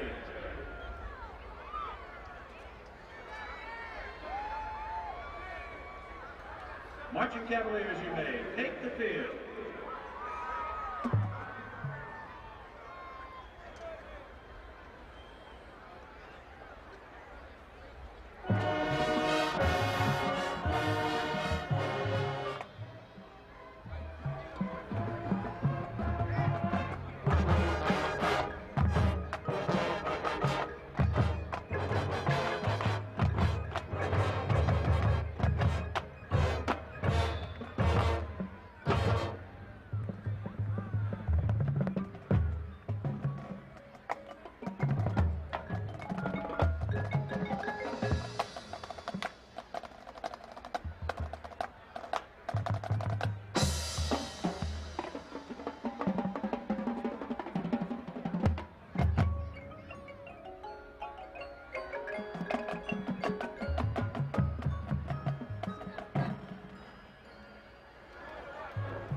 All right, I'm here with George Wenger, the Dorman High band director. And Mr. Wenger, does your band have any tunes that can rally your team in the second half? Well, we certainly hope so.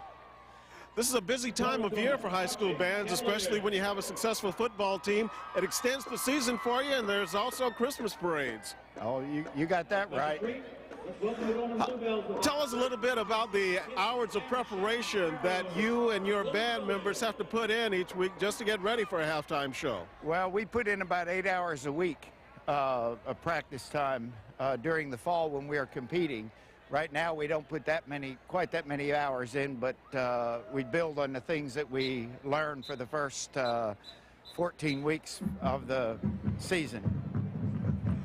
All right, well, thank you, George Wenger, the Dorman High Band Director, and let's listen to some more of their halftime show.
All right, thank you very much. 21-0 once again, our final score at the half.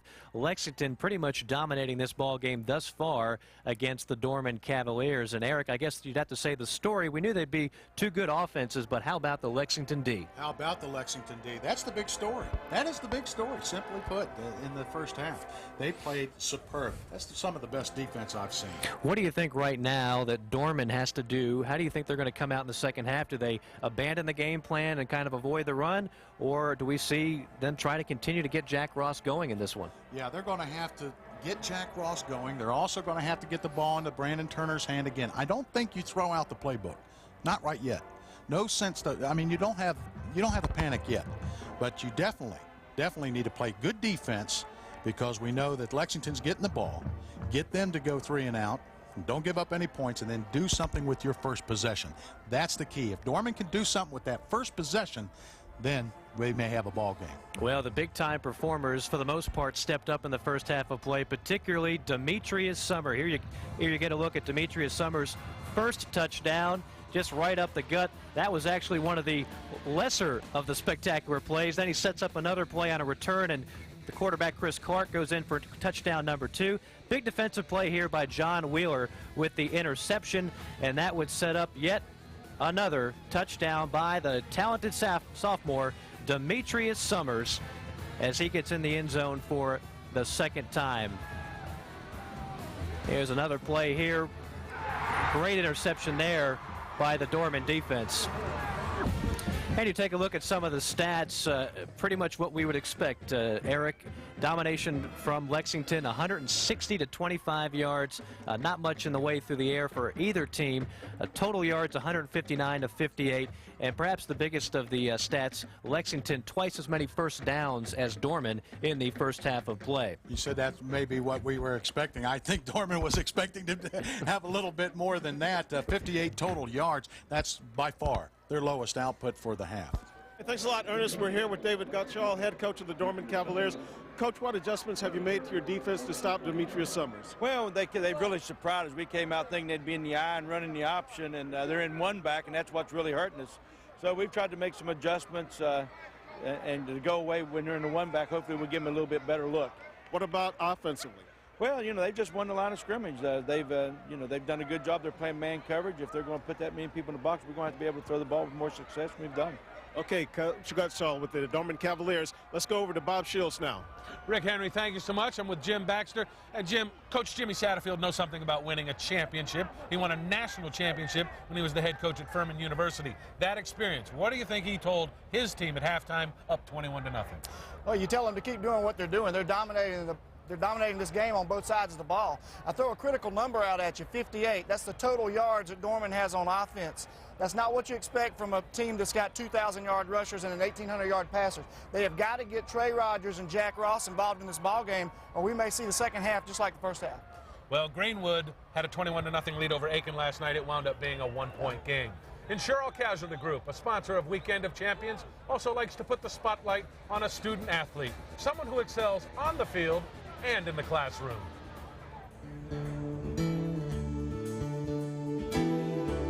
Hi, I'm Reggie Coleman, and I am a senior at Orangeburg-Wilkinson High School. The classes that I like are math classes, physics classes, and science classes. In the future, I want to pursue a career in computer engineering or a minor in electrical engineering. I do consider myself a leader in the classroom and also in, on the basketball courts and at school. I'm involved in the National Honor Society, the Key Club. I try to go to the chess club often. As a power forward on the team, I'm a leader. I help talk on defense. I help get like some of the younger kids active in the game. And as a senior at school, I try to be a positive role model to all my peers. Reggie is one of my ninth graders I kept when I first took the job at Orangeburg-Wilkinson High School. And he's been a tremendous part in the rebounding of the Orangeburg-Wilkinson basketball program. We were voted preseason #2 by the Coaches Association, and he's been a big part, and he's one of our senior leaders, and we're looking for a good year for him in terms of leadership and also the play on the court. When the recruiters called and asked about Reggie Coleman, I'm just happy to hear from them because he's a true indication of a student athlete. Because after practice, I had to motivate myself to come home at night, and I want to go to sleep, but I had to get my work done.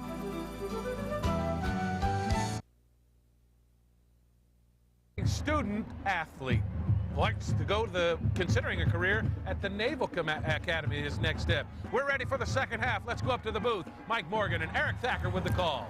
Thank you very much, Bob, and we hope to have an outstanding second half of play. 21-0 for Lexington in the first half. An outstanding half if you're a Lexington Wildcat fan, but overall, Eric, we expected this one to be a little more even, and perhaps Dorman comes out in the second half and makes this a better ball game.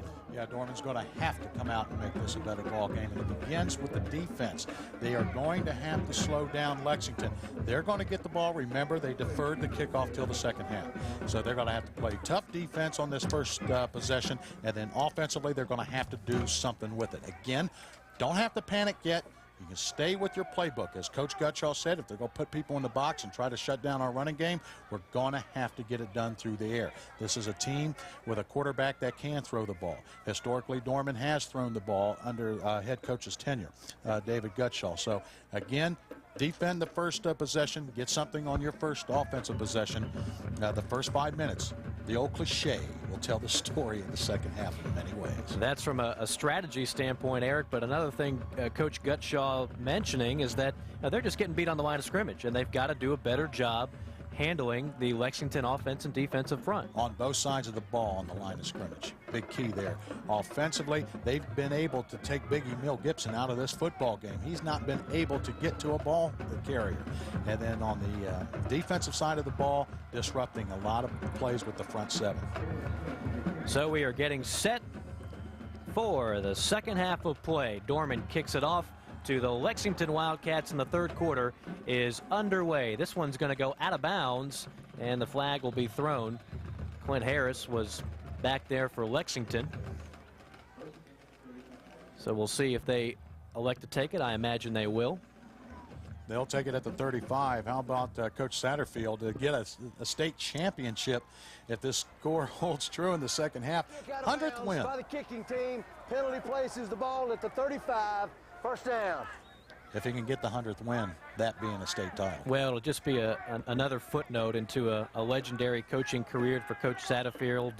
We'll go over many more of the numbers as this ball game goes along. Chris Clark leading the troops once again for Lexington. Starting under center, I formation for the Wildcats. Give once again as the up get Curtis. He's got some room. He's got a hole and a big one down to the 45 and to the 43 of Dorman. Gain of 23 yards. First play from scrimmage on the fullback belly. And poor tackling by Dorman. Again, let's take a look at the block. They turn Emil Gibson out of the way. That is number 71, Ashley Waxter. Good job, young man. And then hang on, Pearson. Boy, this guy's a load.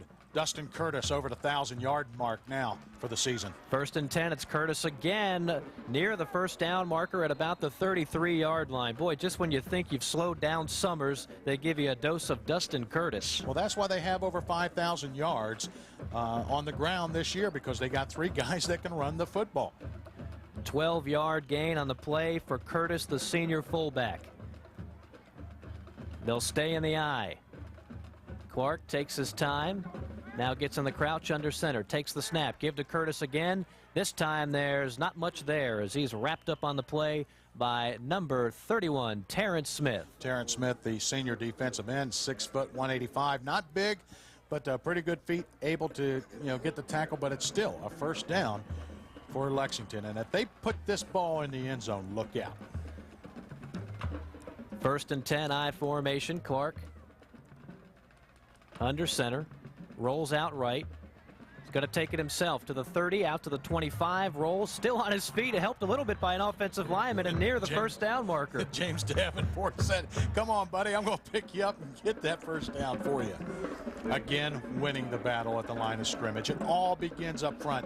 Whether you spread it, whether you're tight with 2 tight ends, 1 tight end, no tight end, option, pass the ball, run the ball, it all begins with the guys up front. You win that battle, more times than not, you win football games. They've won it so far today. Here's Summers' first carry of the second half, and he'll have enough yardage for the first down past the 19-yard line. Demetris Summers and the Wildcats mounting a long drive here to bring out the second half. This is exactly what Dorman did not need. Well, we were talking about Emil Gibson, also David Gutshaw. As you look at the numbers on Summers there, 111 yards, pair of touchdowns, but they've done a good job blocking against the son of the coach, David Gutshaw. 1st and 10, 19-yard line. Clark, familiar look over to his sideline and Coach Satterfield. Gets the signals now.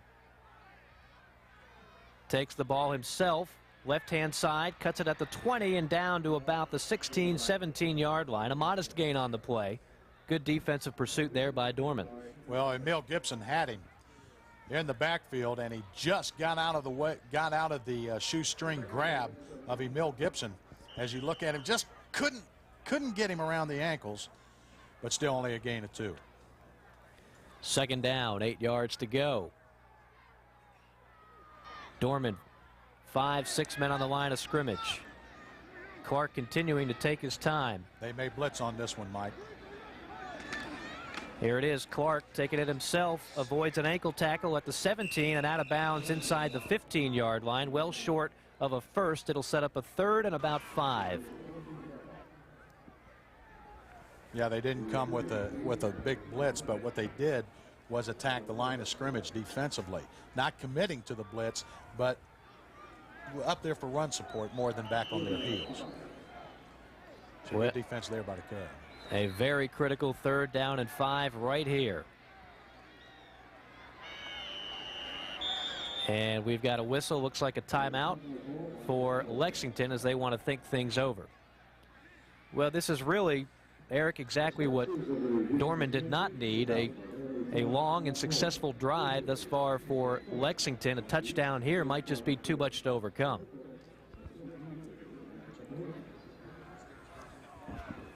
Once again, this game is brought to you in part by Chick-fil-A. Had a little bit of that earlier and helped us going strong today. Keith Laws owns a couple of Chick-fil-A's up in the upstate area in Spartanburg County. And I'd like to thank Chick-fil-A and all of those involved in their help today. All the sponsors that make this possible for our young people. 21-0, Lexington on top. So far, as you see the numbers for Chris Clark, 5 carries for 12 yards and a touchdown. Pretty modest for him. He's a guy that 1,000-yard rusher and a very dangerous player in his own right. Well, if all you need to do is turn and hand off and it's working for you, why mess with it? Don't try to fix anything. It's not broken. Dustin Curtis and Demetris Summers have been all Dorman can handle here today. Did they have to burn another one? Sure did. I can't remember the last time I saw that back-to-back. Last time I saw that was to ice a kicker, but not in this particular situation. I wonder what the confusion is.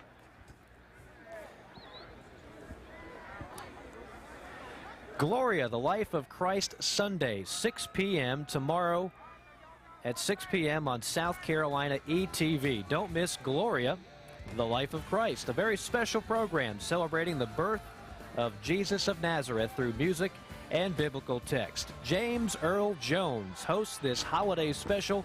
That's tomorrow at 6 p.m. on ETV. Probably the most distinctive voice in Hollywood. 3rd down and 5, ball at the 14. Lexington trying to tack on to a 21-point lead.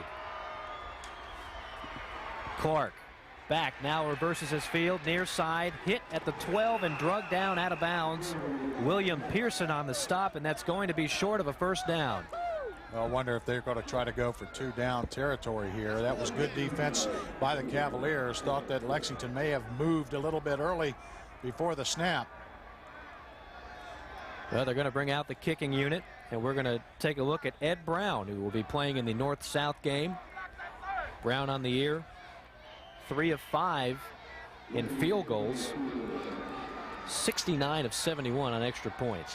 This one will be from about 29 yards on the left-hand hash mark. Snap is good, kick is up, and it is good. 24-0.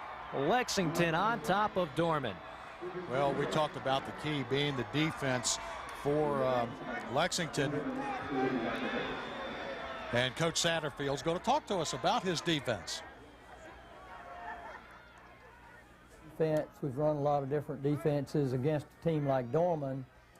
You can't have too many different defenses because they have so many different fronts. You have to adjust all the different things they do. They give you 3 wides, 4 wides, no backs, 2 tights, motion, unbalanced line.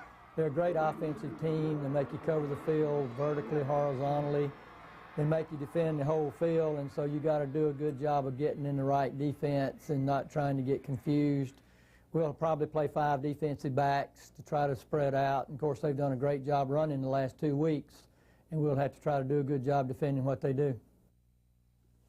Well, so far, Coach Satterfield has done a very good job, and his defense has done an outstanding job of stopping this Dorman offense. And a big kick there by Ed Brown. Let's applaud him as well, because that's 24-0. That's the largest deficit that Dorman has had to face this year. And that could be pretty tough to overcome at the 8:21 mark in the 3rd quarter. Brown will kick things off from the 40. Good-looking boot down to the 10-yard line. It's Turner. Near side, outside the 30. Tries to cut it back, but not a chance. Knocked out of bounds inside the 32. Well, we need to talk about the special teams in terms of run coverage. They have done an exceptional job. Brandon Turner a few times this year has been able to break some big plays, and in the playoffs had some key returns that set up some good field position for Dorman. Dorman has scrimmaged inside of their 30 practically this whole game thus far. They have not been able to spring anybody on special teams. We'll see if they can take advantage of rather good field position here. And now they're going to use Turner in the backfield along with Jack Ross on each hip of Trey Rogers. Rogers out of the shotgun. Fakes it, takes it himself, cuts it outside the 35 and out of bounds at about the 37-yard line. Good seal block there by David Gutschall, the tight end for the Dorman Cavaliers, as they go with both Jack Ross and Brandon Turner there with Trey Rogers. Those are the dangerous people for the Cavaliers. Get them all involved, and a good block by Gutschall to turn him inside for the gain of 7. They'll call it 6 officially. It'll be a 2nd down and 4 for the Cavaliers. 3 wide formation. Now they go back to 1 back. It's Ross. Tight end Gutschall in motion. They give us to Gutschall right up the gut, 45, 47, 48-yard line.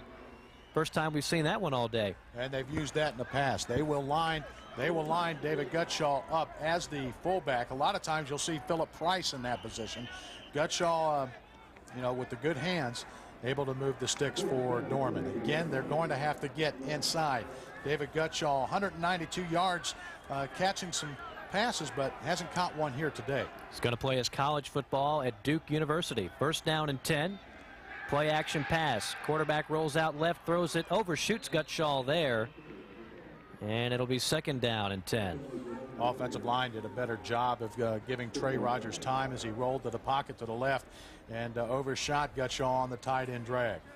As you mentioned, going to Duke University, was a Duke fan with Coach Gutschall coached up in North Carolina where he won a few state championships, and the Blue Devils was the team that his son rooted for. So going there, good student as well. You got to be to get into Duke. Second down and 10 from about the 48. It's the quarterback, Rogers, once again. Now he reverses field, makes a couple of nice moves, and has himself a first down inside the 40. Yeah, this is his own guy. His own guy took care of plugging up the hole there. And Trey Rogers, as we take another look at it, getting it done. Okay, you see Jack Ross there, and then he cuts it back. Dorman quarterbacks have always been the key for the Cavaliers offense. Curtis Nash from last year, Devin Scott, who plays up at Temple. That is the key for Dorman's offense. It begins with the quarterback. First and 10. Rogers under center. Gutschall in motion once again. Here's a pitch to Ross. Ross, nowhere to go. Yeah, cut it back. There was no kick out block. He couldn't go around the corner and elected to cut it back here to the near side and just able to get a gain of about a half a yard or 1 yard. Second down and long. We're under 7 minutes to go now in the third quarter of play. And that's another big key. Production on first down. Dorman has not been able to get any positive yards of any magnitude on first down. Lexington just 4 on the line, playing Dorman to pass all the way. Rogers back to pass. Quick slant pattern caught at the 30 to the 25. Inside the 20-yard line is number 14, Jensen Turner. Yeah, Jensen Turner on the quick slant. And this is another one of the Cavaliers package. The hitch, the curl, and then the slant. And a good move there. That little bunny hop by Turner allowed him to get to the first down. This is the deepest penetration now operating in the Lexington red zone. 19-yard gain there. Easily their best drive thus far of the afternoon. First and 10 at the 19. And we've got ourselves a whistle and a penalty flag. See if Daniel Green may have moved early, the right tackle. Good ball foul. False start on the offense. Still first down. David Gutschall telling his guys to think. You don't want to be first and 15. And up the right guard just flinches there just a little bit. That's Zach Farr, son of Quay Farr, the athletic director at Broome High School. And was a fine center here for the University of South Carolina, the Gamecocks here. So, again, Coach Gutschall wanting them to get their head into the game. They're backed up 5, first and 15. 3 wides. Give us to Ross up the middle. He's got some running room. 10, 9, spin and down at the 8-yard line. That's going to be another first down for the Cavaliers. And if I'm not mistaken, that's their largest run from scrimmage.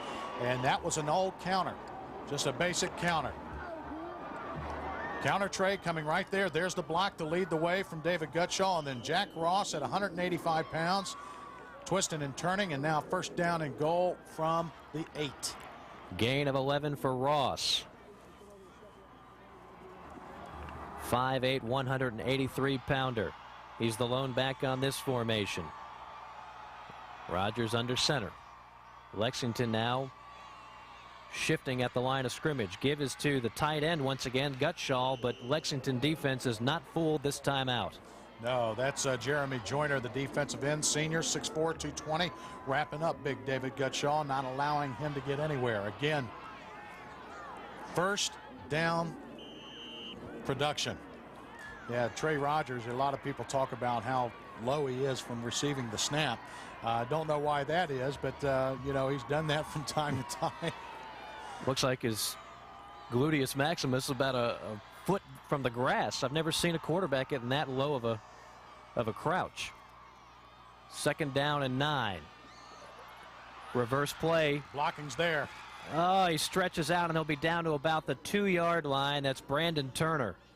Good defense by Lexington to try to disrupt the play, and Rogers alertly being able to get rid of the football on the end around. This is the first time they've run this play. They've run it with success in the playoffs, and then this is all Brandon Turner with some help with some good blocking right there, but just inside of the 2. Remember, this is the guy that stretched out last year against Stratford and was still a couple feet short. Tell you what, Rogers did a heck of a job to hand that ball off because Corey Green was right in his mug as soon as the ball was snapped. 2-down territory here, Mike. 3rd down and goal. Here's the give to Ross, up and over, and he is short. You go for it on this. There's no doubt about it. You attack on 4th down and goal. No doubt the Cavs are going to go as Jack Ross tries to come over the top, coming right at you. And again, the ball has to cross the plane, so he looks like he's over, and nope, right there. Good camera shot from our people as he's dropped right there at the 1. So gut check time here for Dorman. This, without question, is a must that they get the ball in zone here. 4th down and inches. This could be a play of the game right here. Ross, the deep back. Tight end in motion. Here's the play. Pitch to Ross.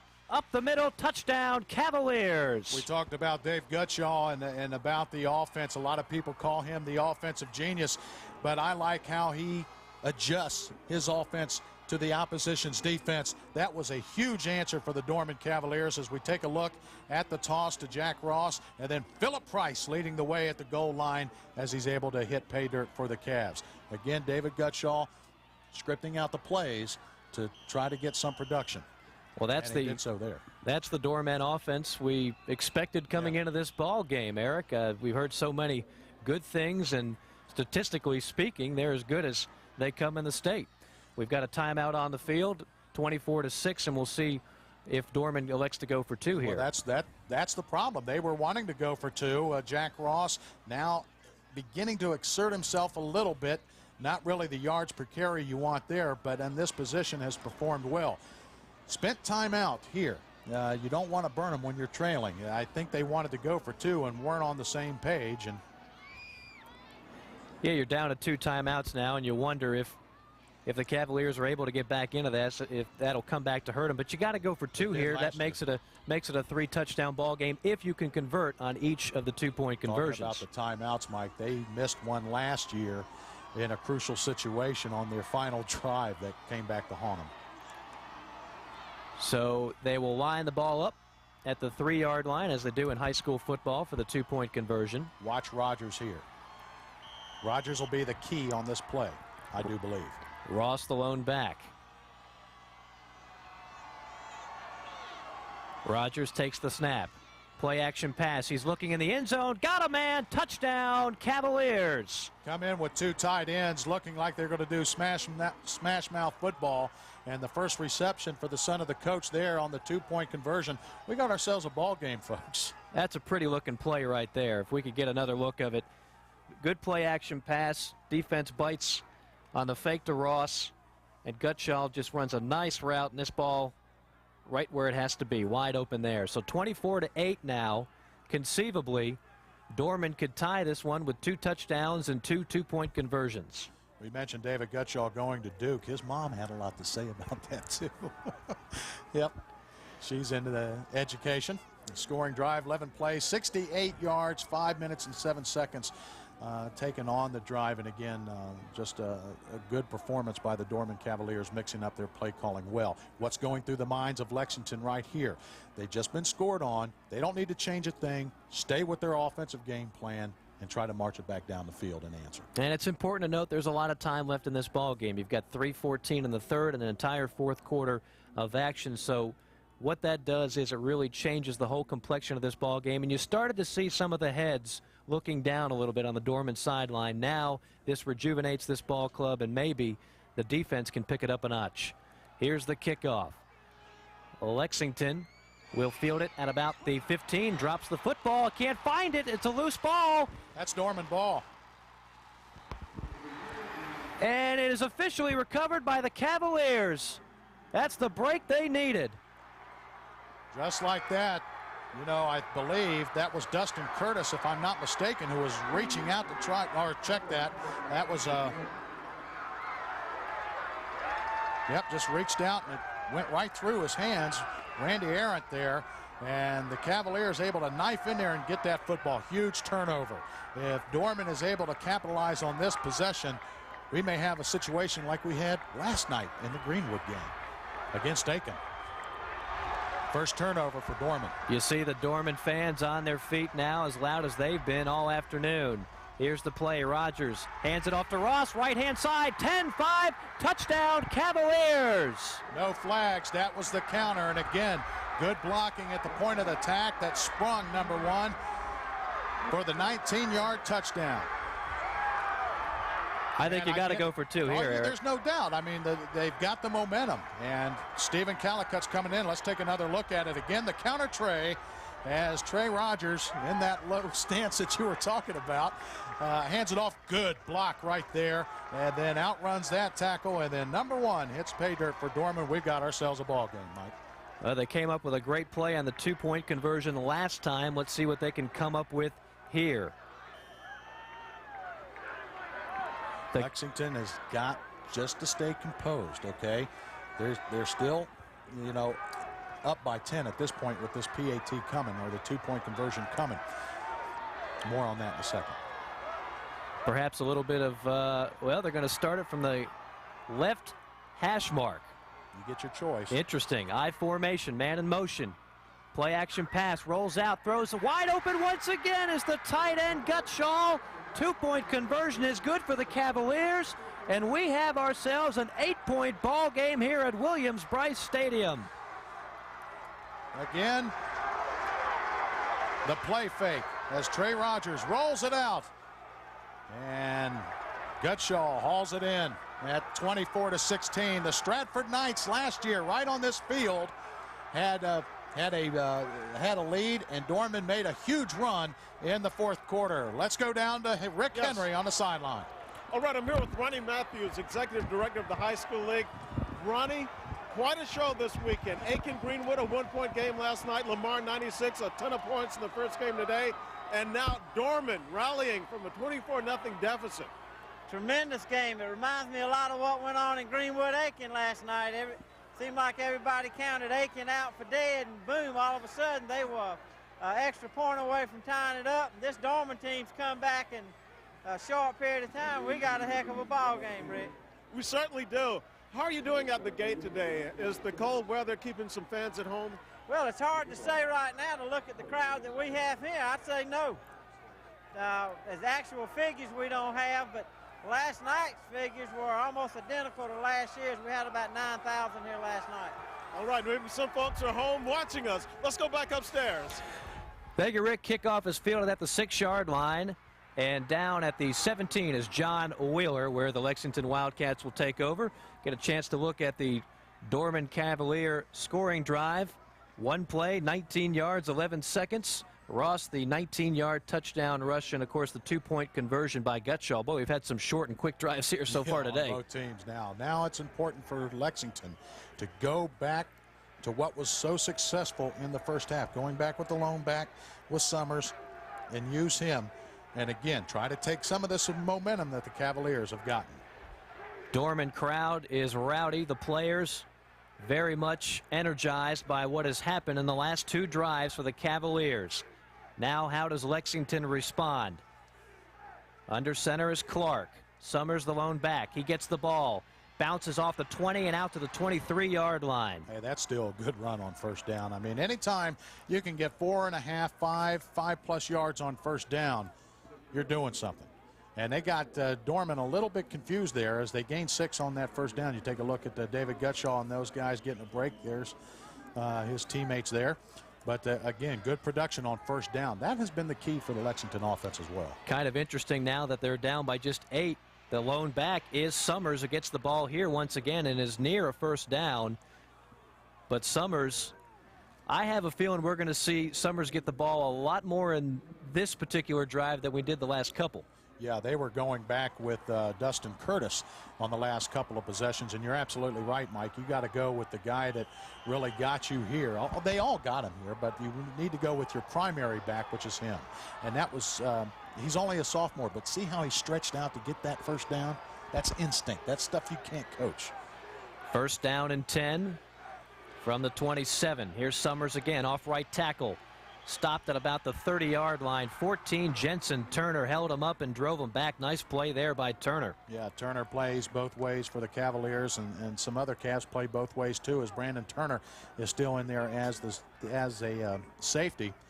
And that's what you want to do. Only give them a couple of yards on first down. Now, going back to the couple of times Lexington did not convert on third down, it was due to the fact that they didn't get any production on first down. Second down, about 7. Once again, Summers, the lone back. He gets the pitch, tries to cut back to midfield, but can't do it. He's going to be drugged down by a host of Cavalier defenders. Well, we go back to the 6-minute mark, Mike, and it's been all Cavaliers since, and now the defense is fired up. Nowhere to go. They had the quarterback defended. They had the pitch man defended as they came in with 2 tight ends. Right there, Jason Dyer, then Stephen Callicutt. And then hanging on, grab the equipment if you can, because Summers is dangerous. Now big third down play here. No question the Dorman defense keying on Summers on every play this drive. Let's see who they give the ball to here. Play action pass. Clark wrapped up and he goes down for a loss on the play. Once again, Jensen Turner coming up big. Well, you mentioned it, big.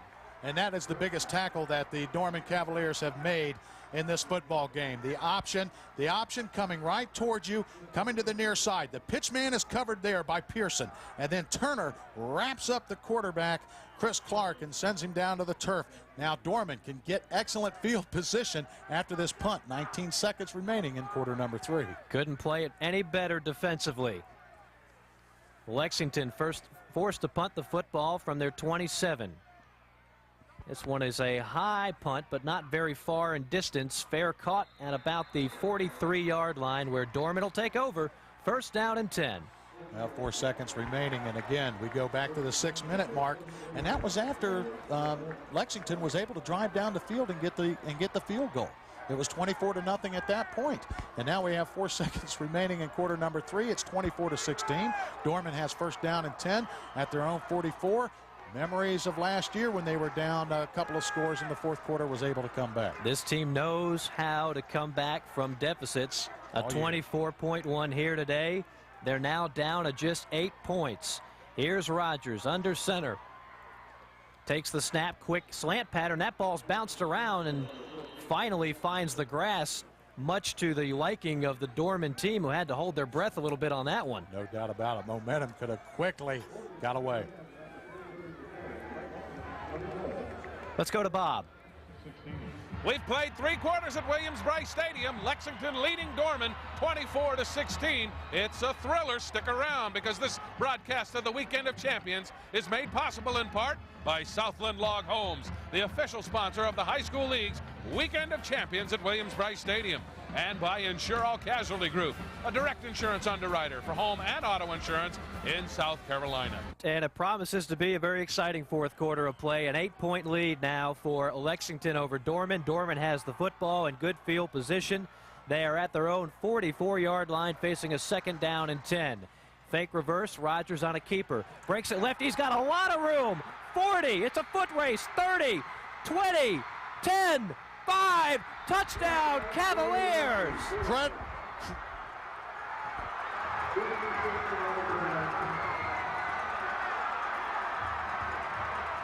An unbelievable play by Trey Rogers and an unbelievable comeback. I tell you what, Jack Ross, number 1, had the block for that 54-yard touchdown. Take a look as Brandon Turner in motion, fake the end. Now look at that block right there. Jack Ross, boom, that's it. And then have a nice trip, Trey. How about the speed there by Trey Rogers? Once again, they'll go for 2. This is for a tie ball game. In case you just joined us, Lexington had a 24-0 lead here previously in the third quarter. Now here in the fourth, they have a chance to tie the ball game on this play. Same formation they used on the last two-pointer, all the way on the left-hand hash mark. It's a give, it's a pass back to the quarterback. He caught it. He caught it. Unbelievable. Blake Sestaire had that. Blake Sestaire tipped it and looked like he was going to tip it to himself. Hey, number 22, you did your job, young man. But you talk about the Shrine Bowl quarterback right there. Trey Rogers keeping his eye on the football. He plays baseball as well, so he knows about athleticism and what to do at crucial times. And right there, good tip, keeps his eye on the ball. And Williams-Brice locked up as we take another look at the two-point conversion. Brandon Turner as he throws back to Trey Rogers. And we seen that last night. Look at that well. concentration.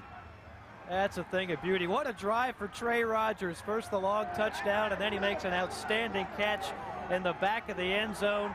Well, we have seen it all in this ball game. Yeah, and reminiscent of last year, let's take you back as we take a look at what happened last year against the Stratford Knights. Trailing, that's Curtis Nash.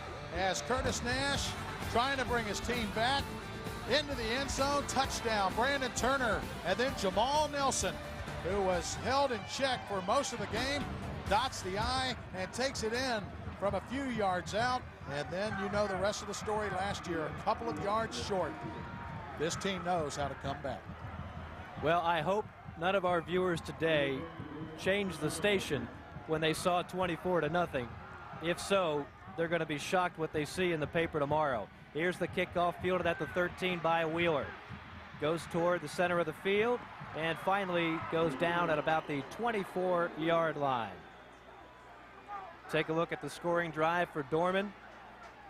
Didn't take long once again. Boy, we've seen more 1- and 2-play drives than you'll ever see in a ball game. 2 plays, 56 yards, 15 seconds, and Ross with the 56-yard, that's actually Rogers with the 56-yard run, and he also caught the 2-point conversion. What a drive for quarterback Trey Rogers. That one play was the same total that they had in the first quarter.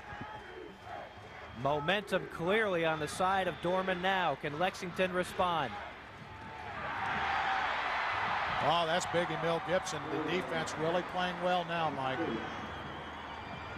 You know, it's not very often in a ball game, Eric, where you see a team score 24 straight points, and even more so yet, 3 consecutive 2-point conversions. Every time you line up for 2, you know the odds are against you. If you line up for 2 3 times in a row, you don't expect to get all 3. No, not at all. The 2-point conversion is only like a 34% chance of going in. 3 times, I wouldn't want to try to figure that one. Second down and 8. Need to get Summers back into this ball game, Mike. Wildcats back in the eye. Summers dots it. Curtis the up back. Rolling out left is Clark. He's going to have to take it himself, and he's drugged down for a loss of 3 to 4. Jensen Turner, how many times have we called his name? About 4 or 5 times in this first half. The reason that they were able to do it, the pitch man Summers is taken away. Take a look at it as they run the option to the far side of the field. See the pitch man taken away right there by Jason Dyer, and that allows Turner and company to come in and wrap up the quarterback. 3rd down and long. Loss of 5 on the play. Actually closer to 3 on the play. 3rd down and 13 for the Wildcats. What do they have? They have Summers. What does he have? Nothing. Jason Dyer on the stop. Lexington gets back to about the line of scrimmage, but they'll have to give the ball up once again. Big Emil Gibson is the one that disrupted the play. The defensive tackle coming right here, gets in there, right there. And then Dyer able to put the hat on him, right on the hip, and drop him. And at the 9:50 mark, wow, what a chain of events here. Lexington punting unit on the field. Should be great field position once again for Dorman. Here's the punt. Looks like about 32 yards. Fair caught at about the 43-yard line, where the Cavaliers will take over. 1st down and 10. We are tied at 24, under 10 minutes remaining. All right, Lexington at this point has to play good defense like they played in the first half. I know it's going to be hard to shake off what has happened, giving up 24 straight points and 3 two-point conversions. The 24 unanswered that you see there. But they've got to get back to what made them so successful in the first half. They really attacked Dorman. They took away everything that Dorman threw at them. They're going to have to get back to that and find that momentum, or Dorman could go on a roll here. Under center is Rogers. Gives it off to Ross. Ross running near sideline, has nowhere to go. Manages to get close to the line of scrimmage, but it'll be about a loss of 1. And that is exactly what I'm talking about. No production on first down. Young men, that's what you have to do, Lexington. And, of course, John Wheeler involved with that play as they were unable to turn the corner. Now they need to keep that going and force them into 3rd down and long. That's where they had success. Now the Lexington defense, which played so well in the first half of play, Eric, they really need to get back on track here in this 4th quarter. Yeah, that's what we're talking about. They need to, as Dorman's going to stretch them out, but again, need to try to, they got him in 2nd down and 11. Play action pass to Ross. Rogers on the keeper. Pickup of a couple. It'll be 3rd down. Let's go down to Rick Henry. The feeling down here on the Dorman sidelines is that they cannot be stopped after scoring 24 straight points. Just before he sent his offense out on the field, Coach Gutschall told them, this is it. This is where we take the lead, so let's see what happens with this Dorman offense. Well, they have to do something about Jeremy Joyner because he just had a good stop there, Mike, and forces Dorman to go into 3rd down and long. 3rd down, we'll call it 9. Shotgun formation, 3 wide, play action pass, roll out right. No one's open. He's going to have to improvise. Now at the 35, throws it back to Ross. I think he makes the grab, but immediately falls down. No gain on the play. Trey Rogers is upset with himself because if Jack Ross goes downfield, that's a huge play. Trey Rogers told him via the hand sign, come back, I'm just going to dump it off to you. If he would have waved his hand and said, go down the field, that could have been a big play. So the missed opportunity. Absolutely. The Lexington defense now coming up with a big stop. They'll get the ball back. And depending on the punt, could be in pretty good field position. Summers back there standing at about the 16. Here's the punt. A line driver bounces at the 25, rolls at the 14 where Summers picks it up, but he's got nowhere to go. Pick up of about a couple before he goes down. I tell you, we talked about John Wheeler playing great defense for Lexington. How about the way Jensen Turner has played for the Cavaliers here in the 2nd half down there on special teams, able to knock Summers down to the turf. Now, Lexington, get back and get that ground game going again. You're watching South Carolina ETV, your statewide public television network. This is the time that we ask you for your pledges. Let us know with a pledge of support and let us know that you're enjoying the Weekend of Champions each year on ETV. 1st down and 10 from the 18-yard line. Here's a pitch to Summers. He's looking to throw. He's got nobody. He takes a drop at about the 12-yard line. A big loss on the play. Mitch Anthony with the stop. Mitch Anthony, offensive lineman, playing defense too. The halfback option. Lexington getting away from what they were so successful in doing in the first half surprises me a little bit. Going with a little trickery deep in your own territory. That sets you up at 2nd down and 16. That's not where you want to be. We mentioned earlier Summers has thrown 7 passes up to this point in the season. 1 touchdown pass, but they've tried it twice here today. Not successful either try. Here's the give to the up back. Nothing doing. Emil Gibson over there to wrap him up. Emil really now getting off of the blocks. 94 disrupting things at the line of scrimmage for the Cavs. And again, I go back to that halfback option. And now it's 3rd down and long, Mike. And now you're saying, well, we're going to have to throw. And this is where Lexington has a little bit of trouble. This is not a throwing team. They average about 10 passes a game. They don't particularly like 3rd and long. Timeouts remaining. Remember, Lexington with 1 left, Dorman 2. Each team had to burn a couple prematurely. This one's given to Summers. He's got nowhere to run, nowhere to hide. He is dropped for another loss. I tell you what, I have never seen the Cavaliers play with this much emotion ever. I've seen a lot of teams in the upstate, Spartanburg and Dorman and Union and those. but look at the defense again, taking away the quarterback, and then everybody there, Pearson and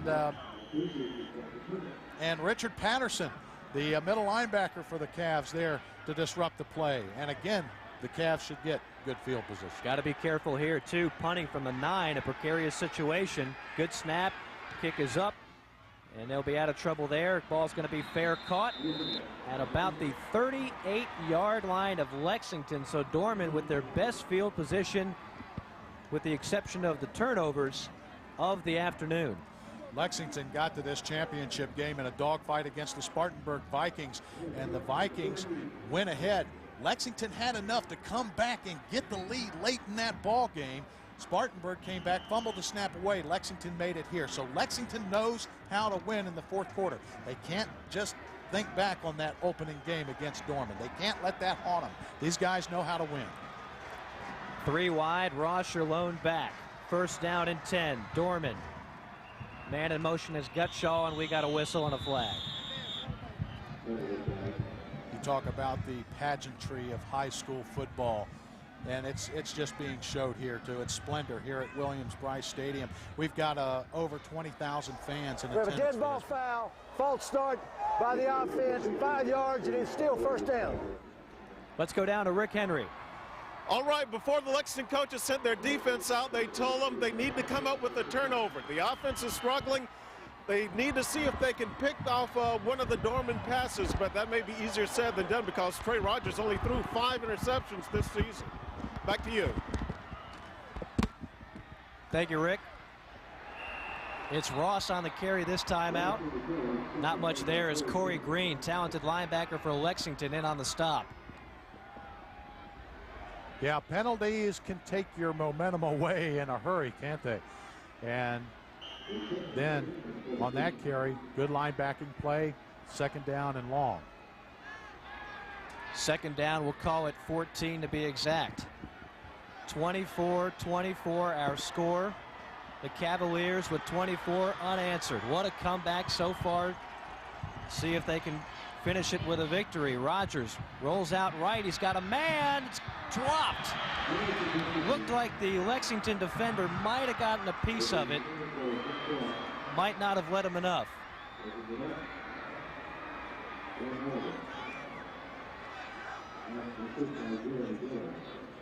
It'll be third down and 14 from the 42-yard line.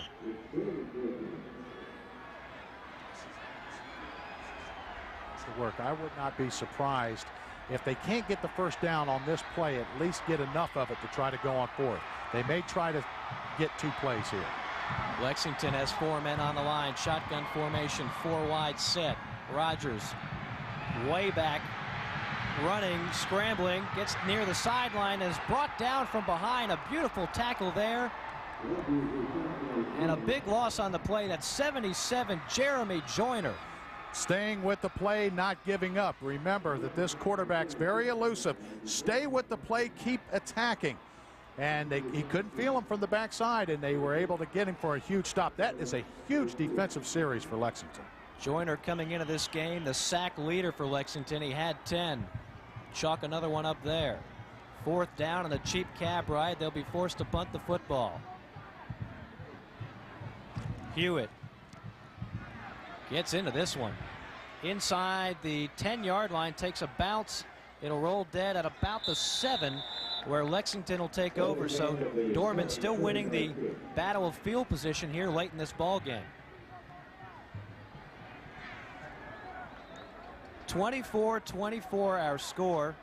If you missed us earlier, it was all Lexington for the first half, in which they led 21-0. Then they added a field goal to make it 24-0. And then all of a sudden Dorman woke up, scored 3 straight touchdowns, converted on 3 consecutive 2-point conversions, and we are knotted at 24 apiece. Lexington. Quarterback is in trouble. That's near the end zone. What are they going to call? They're going to mark it down at the 1-foot line. Close to being a safety there. They're running more option with the quarterback. here in this second half. That's a loss of 7 yards. That takes them down inside of the 1. That could have been huge. That could have been close to being a safety. Let's take another look at it. Again, the Dorman pursuit has been excellent here on the option. The pitch man taken away, and then Stephen Calicut. I'm not sure that's not a safety. That was awfully close. That was pretty close. You get into that gray area of forward progress, but I'm here to tell you Lexington might have caught a little bit of a break there. Second down, 17, gives to Summers at the 5, breaks another tackle and out to the 10-yard line. It'll set up a third and about 8. He didn't get a first down, but what he did, he gave him breathing room, got him out of the hole. That's a good carry there as he brings him across right to the 10-yard line. Clock under 3 minutes to go here, 24 apiece. Lexington with a critical third down here. They need 8. This could be the play of the game, Mike. Another one of the players of the game. Lone back is Summers. Receiver to his left, receiver to his right. Give this to Summers up the gut. Nothing doing. All right, the situation now, the clock's going to run. They're going to punt this about the 140 mark. They're calling a timeout. Well, Dorman does call the timeout to save some time, 2 minutes and 4 seconds. Lexington having to punt deep into their own territory, so Dorman is going to get another shot at trying to get a victory. Remember this team as you look at the timeouts there. You know, this team was so close in '94 against Spartanburg, 3 yards away, and was so close last year, 2 yards away against the Stratford Knights. If there's one team that really wants it, it's the Dorman Cavaliers. And how about Lexington? You know, this could be their first Big 16 title, and how about for that man right there? Has been a legendary coach, goes back to the high school ranks where he's been so successful. You know, this thing's still in doubt. Both teams going to play. Eric, let's take another look at that play there in the previous drive. The quarterback, Clark. Now here he is going to his left. He's going to keep going backwards, and that's safety. It's kind of hard to tell from that angle. The knee. If he could get a side shot. All right, here he is going back. Defensive pursuit. He starts to wrap him up at the 1, but by the time he's tackled, it's in the end zone. You could give him forward progress. You know, You're right. you can go either way. It all depends on when the official wants to blow it dead. All right, here's the punt here on 4th down, just past the 10-yard line. This is not going far at all. Straight up in the air, and fair caught at about the 30. And you have one Petrulak. If you're a Cavalier fan, Petrulak has hit 80+% of his field goals this year. 2 game winners. The last one being against Rock Hill, similar situation, only they were trailing in that one. They didn't have the safety valve of going into the overtime. So keep that in mind. Petrulak, it may ride on his foot. Just a 19-yard punt. Cavaliers 1st and 10 at the 30. Under 2 minutes to play. Quarterback keeper. He's still on his feet at the 25. Lunges forward near the 22-yard line. A gain of about 8.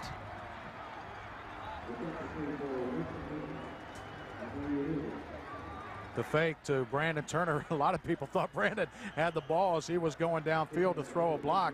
Trey Rogers. You talk about a tough kid. May not be the fastest, may not have the strongest arm, but what he has is the mental toughness and the downfield vision. 1:25 and ticking. Reminder, the Dorman Cavaliers still have 1 timeout remaining.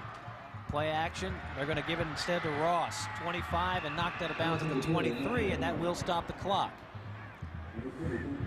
You talk about, let's talk about the possibility of a field goal here by Aaron Petrulak. I think if you get inside of definitely inside the 20, that's his range, but you can even make an attempt inside the 25 because he does have 41, 42-yard range. He's hit 2 game winners so far this season. 1 against Lexington in the first ball game of the 2000 campaign. 3rd down and 2. Lexington needs a stop here. They've got 6 on the line. Snap to Rogers, give to Ross at the 20 and down at about the 16. That'll be a first down. Well, I tell you, it's going to come down to probably the foot of Petrulak. Big carry there by Jack Ross. How about the Dorman Cavaliers being down 24-0 and coming back the way they had? Remember, the Wildcats got that long drive in the field goal, and then it's been all Dorman since then. 5 out of 7 for Aaron Petrulak. And he's already in their range, but they want to try to get a little closer. Gain of 7 on the last play. 1st and 10. Clock under 50 seconds now. Give once again is to Ross, straight up the gut. He is met by a host of Lexington defenders at the 15, driven back, but again, forward progress. They'll mark it at around the 15-yard line. And go ahead and run another play from center, okay? Run one more play on 2nd down and 7. You still have the 1 timeout, so they've got one more play and then take it down to about 3 seconds. So you got one more play and then call the timeout. You see the clock on the right-hand corner of your screen. Rogers takes it himself at the 5, 2, 1, touchdown Cavaliers. They've got the lead with just 7 seconds remaining. That's why he's going to the Shrine Bowl. They held him in check in the first half, but number 16 comes up big in the second half as he guides his Cavaliers down the field and takes what could be the championship lead. There you see Rogers, keeper all the way, makes a nice hurdle there and then just breaks it outside. Pure speed from that point on. Extra point. Kick is up. It is good. And Aaron Petrulak is saying, thank you, Trey, that it didn't have to come down to my foot once again. But let's take another look at the winning score here. I should say the go-ahead score. We have got 7 ticks remaining. Quarterback keeper all the way, gets a nice block there from the right tackle, then finds the open area, the right side of the field, and from that point he just jogs it in. Nice looking play there by Dorman. I wonder if Lexington thought they just might want a little bit of a belly play right up the gut, kind of keep it conservative so they can set up the winning field goal, but that's a pretty risky play at times. Well, there's no doubt they were going to leave the ball into Trey Rogers' hand. It's going to be his call what to do when he sees what the defense has. As you see the Dorman faithful applauding Trey Rogers and his defender, Emil Gibson, that was just there. But hold everything, folks. We still have 7 seconds now remaining. You still have a couple of outstanding runners here that can possibly return this. Summers is a great one. So this one, you know, you still have a chance here. Well, we've seen everything else in this ball game. Right. You can't outrule anything at this point. But how much you want to bet? How much you want to bet that they don't kick to him? You see that drive, 5 plays, 30 yards, 1:50 off the clock. Now you've got Summers and Wheeler back there deep. Pretty good speed for both of those young men. But do you squib it here? You squib it. But look for Lexington to try to toss it to Summers. Get the ball in Summers' hands some way. Here's the kick. It is a squibber. Rolling past the 30. Somebody's got to pick that up. It's still on the ground. And it's going to stay there. And finally, it's still on the ground. Does anybody have it? Summers has it with 1 tick remaining. Well, I thought he had it. They're saying now that Dorman has it.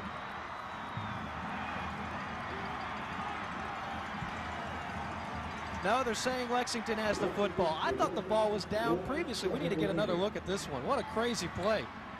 Well, that was a hot potato. It went about 6 times. 6 times. And now they still have a chance for one more play. So Lexington's going to call the timeout as Coach Satterfield has his troops as they diagram the last play of this ball game. Well, you've got 1 second left. You've got no one who can throw it 88 yards. So basically, you're just looking at a play, maybe a hook and ladder of some sort. Exactly. And there you see 3rd down conversions for Lexington, 0 for 8, and has really killed them here in the second half. And all of them, I believe, if I'm not mistaken, there was a couple in the first half, but most of those coming in the second half because they were so productive on 1st down and 2nd down in the first half, they didn't have many 3rd down. Well, the Lexington Wildcats, 12 wins this year, a school record. They beat their first ever Region 2 opponent in Spartanburg last week. They've got a chance to get their first state title in 50 years, but it's going to take a miracle on this play. 1 second left. Back at quarterback is number 10, Wheeler. throws it complete at the 30. Pitch back, intercepted by Dorman, and that's your ball game. The Dorman Cavaliers are your 2000 high school football state champions. And you got to applaud the Cavaliers, the way they played in the second half, and that man right there. David Gutschall turned this program around at Dorman High School, and if there's ever been a team that has been so deserving of a state champions, it's the guys in blue. 94, 2 yards away. Last year, a couple of yards away, and Dorman has reason to celebrate. I want to check sometime to see if that's not one of the greatest comebacks in championship history. All right, let's go down on the field and speak to some of the coaches. Coach David Gutschall, Dorman Cavaliers. You played in this game last year, came up short. Wow, 24-point down, and you come back to win it. Well, the kids really didn't give up. Halftime, they came back and did the things they had to do. Trey Rogers, they shut him out in the first half, but he made the plays he had to make. He made the big plays in the second half. You have mentioned Trey Rogers, Demetris Summers. He dominated the first half. How were you able to contain the Lexington offense in the second half? Well, we changed some of the things that we were doing so that we could get them out of their one back and stuff, and the kids just did a great job. All right, congratulations. Coach Gutschall wins the 4A Division I state championship. Back up to the booth. Thank you very much, Rick, and what a ball game it was. It just keeps getting better and better here at the Weekend of Champions. And Eric, when you think you've seen it all, you see something else. Well, we've seen a lot of things here, and we did see something else. We've seen a future running back that's going to take this state by storm. He's just awesome, only a sophomore. And we've seen one of the greatest comebacks in high school championship football history in the Dorman Cavaliers. I hope you enjoyed it. I sure did. Just an amazing play altogether. Once again, the final score, Dorman Cavaliers 31, Lexington Wildcats 24. We need a chance to catch our breath. Reel off 31 unanswered points. I don't even know if the Dorman faithful believe their Cavaliers could do that. They are state champions. That gives us 3 now. Dorman, 96, and Greenwood. But we're far from finished. 2 more ball games still to play. The one coming up, the 2A state championship game, Silver Bluff against Abbeville. And then maybe the snow will hold off before we get on with the 3A title game between Manning and Union. This broadcast of the Weekend of Champions is made possible. Oh, excuse me, let me tell you the final score first. Once again, the Dorman Cavaliers reel off 31 answered points to beat the Lexington Wildcats and claim the 4A Division I championship. 31-24 your final. And this broadcast of the Weekend of Champions made possible in part by Southland Log Homes, the official sponsor of the High School League's Weekend of Champions at Williams-Brice Stadium. And by Insure All Casualty Group, a direct insurance underwriter for home and auto insurance in South Carolina. 3 in the books, 2 to go. We'll be back at Williams-Brice Stadium in just a little bit. This is Bob Shields. Thanks for being with us. We'll be back soon.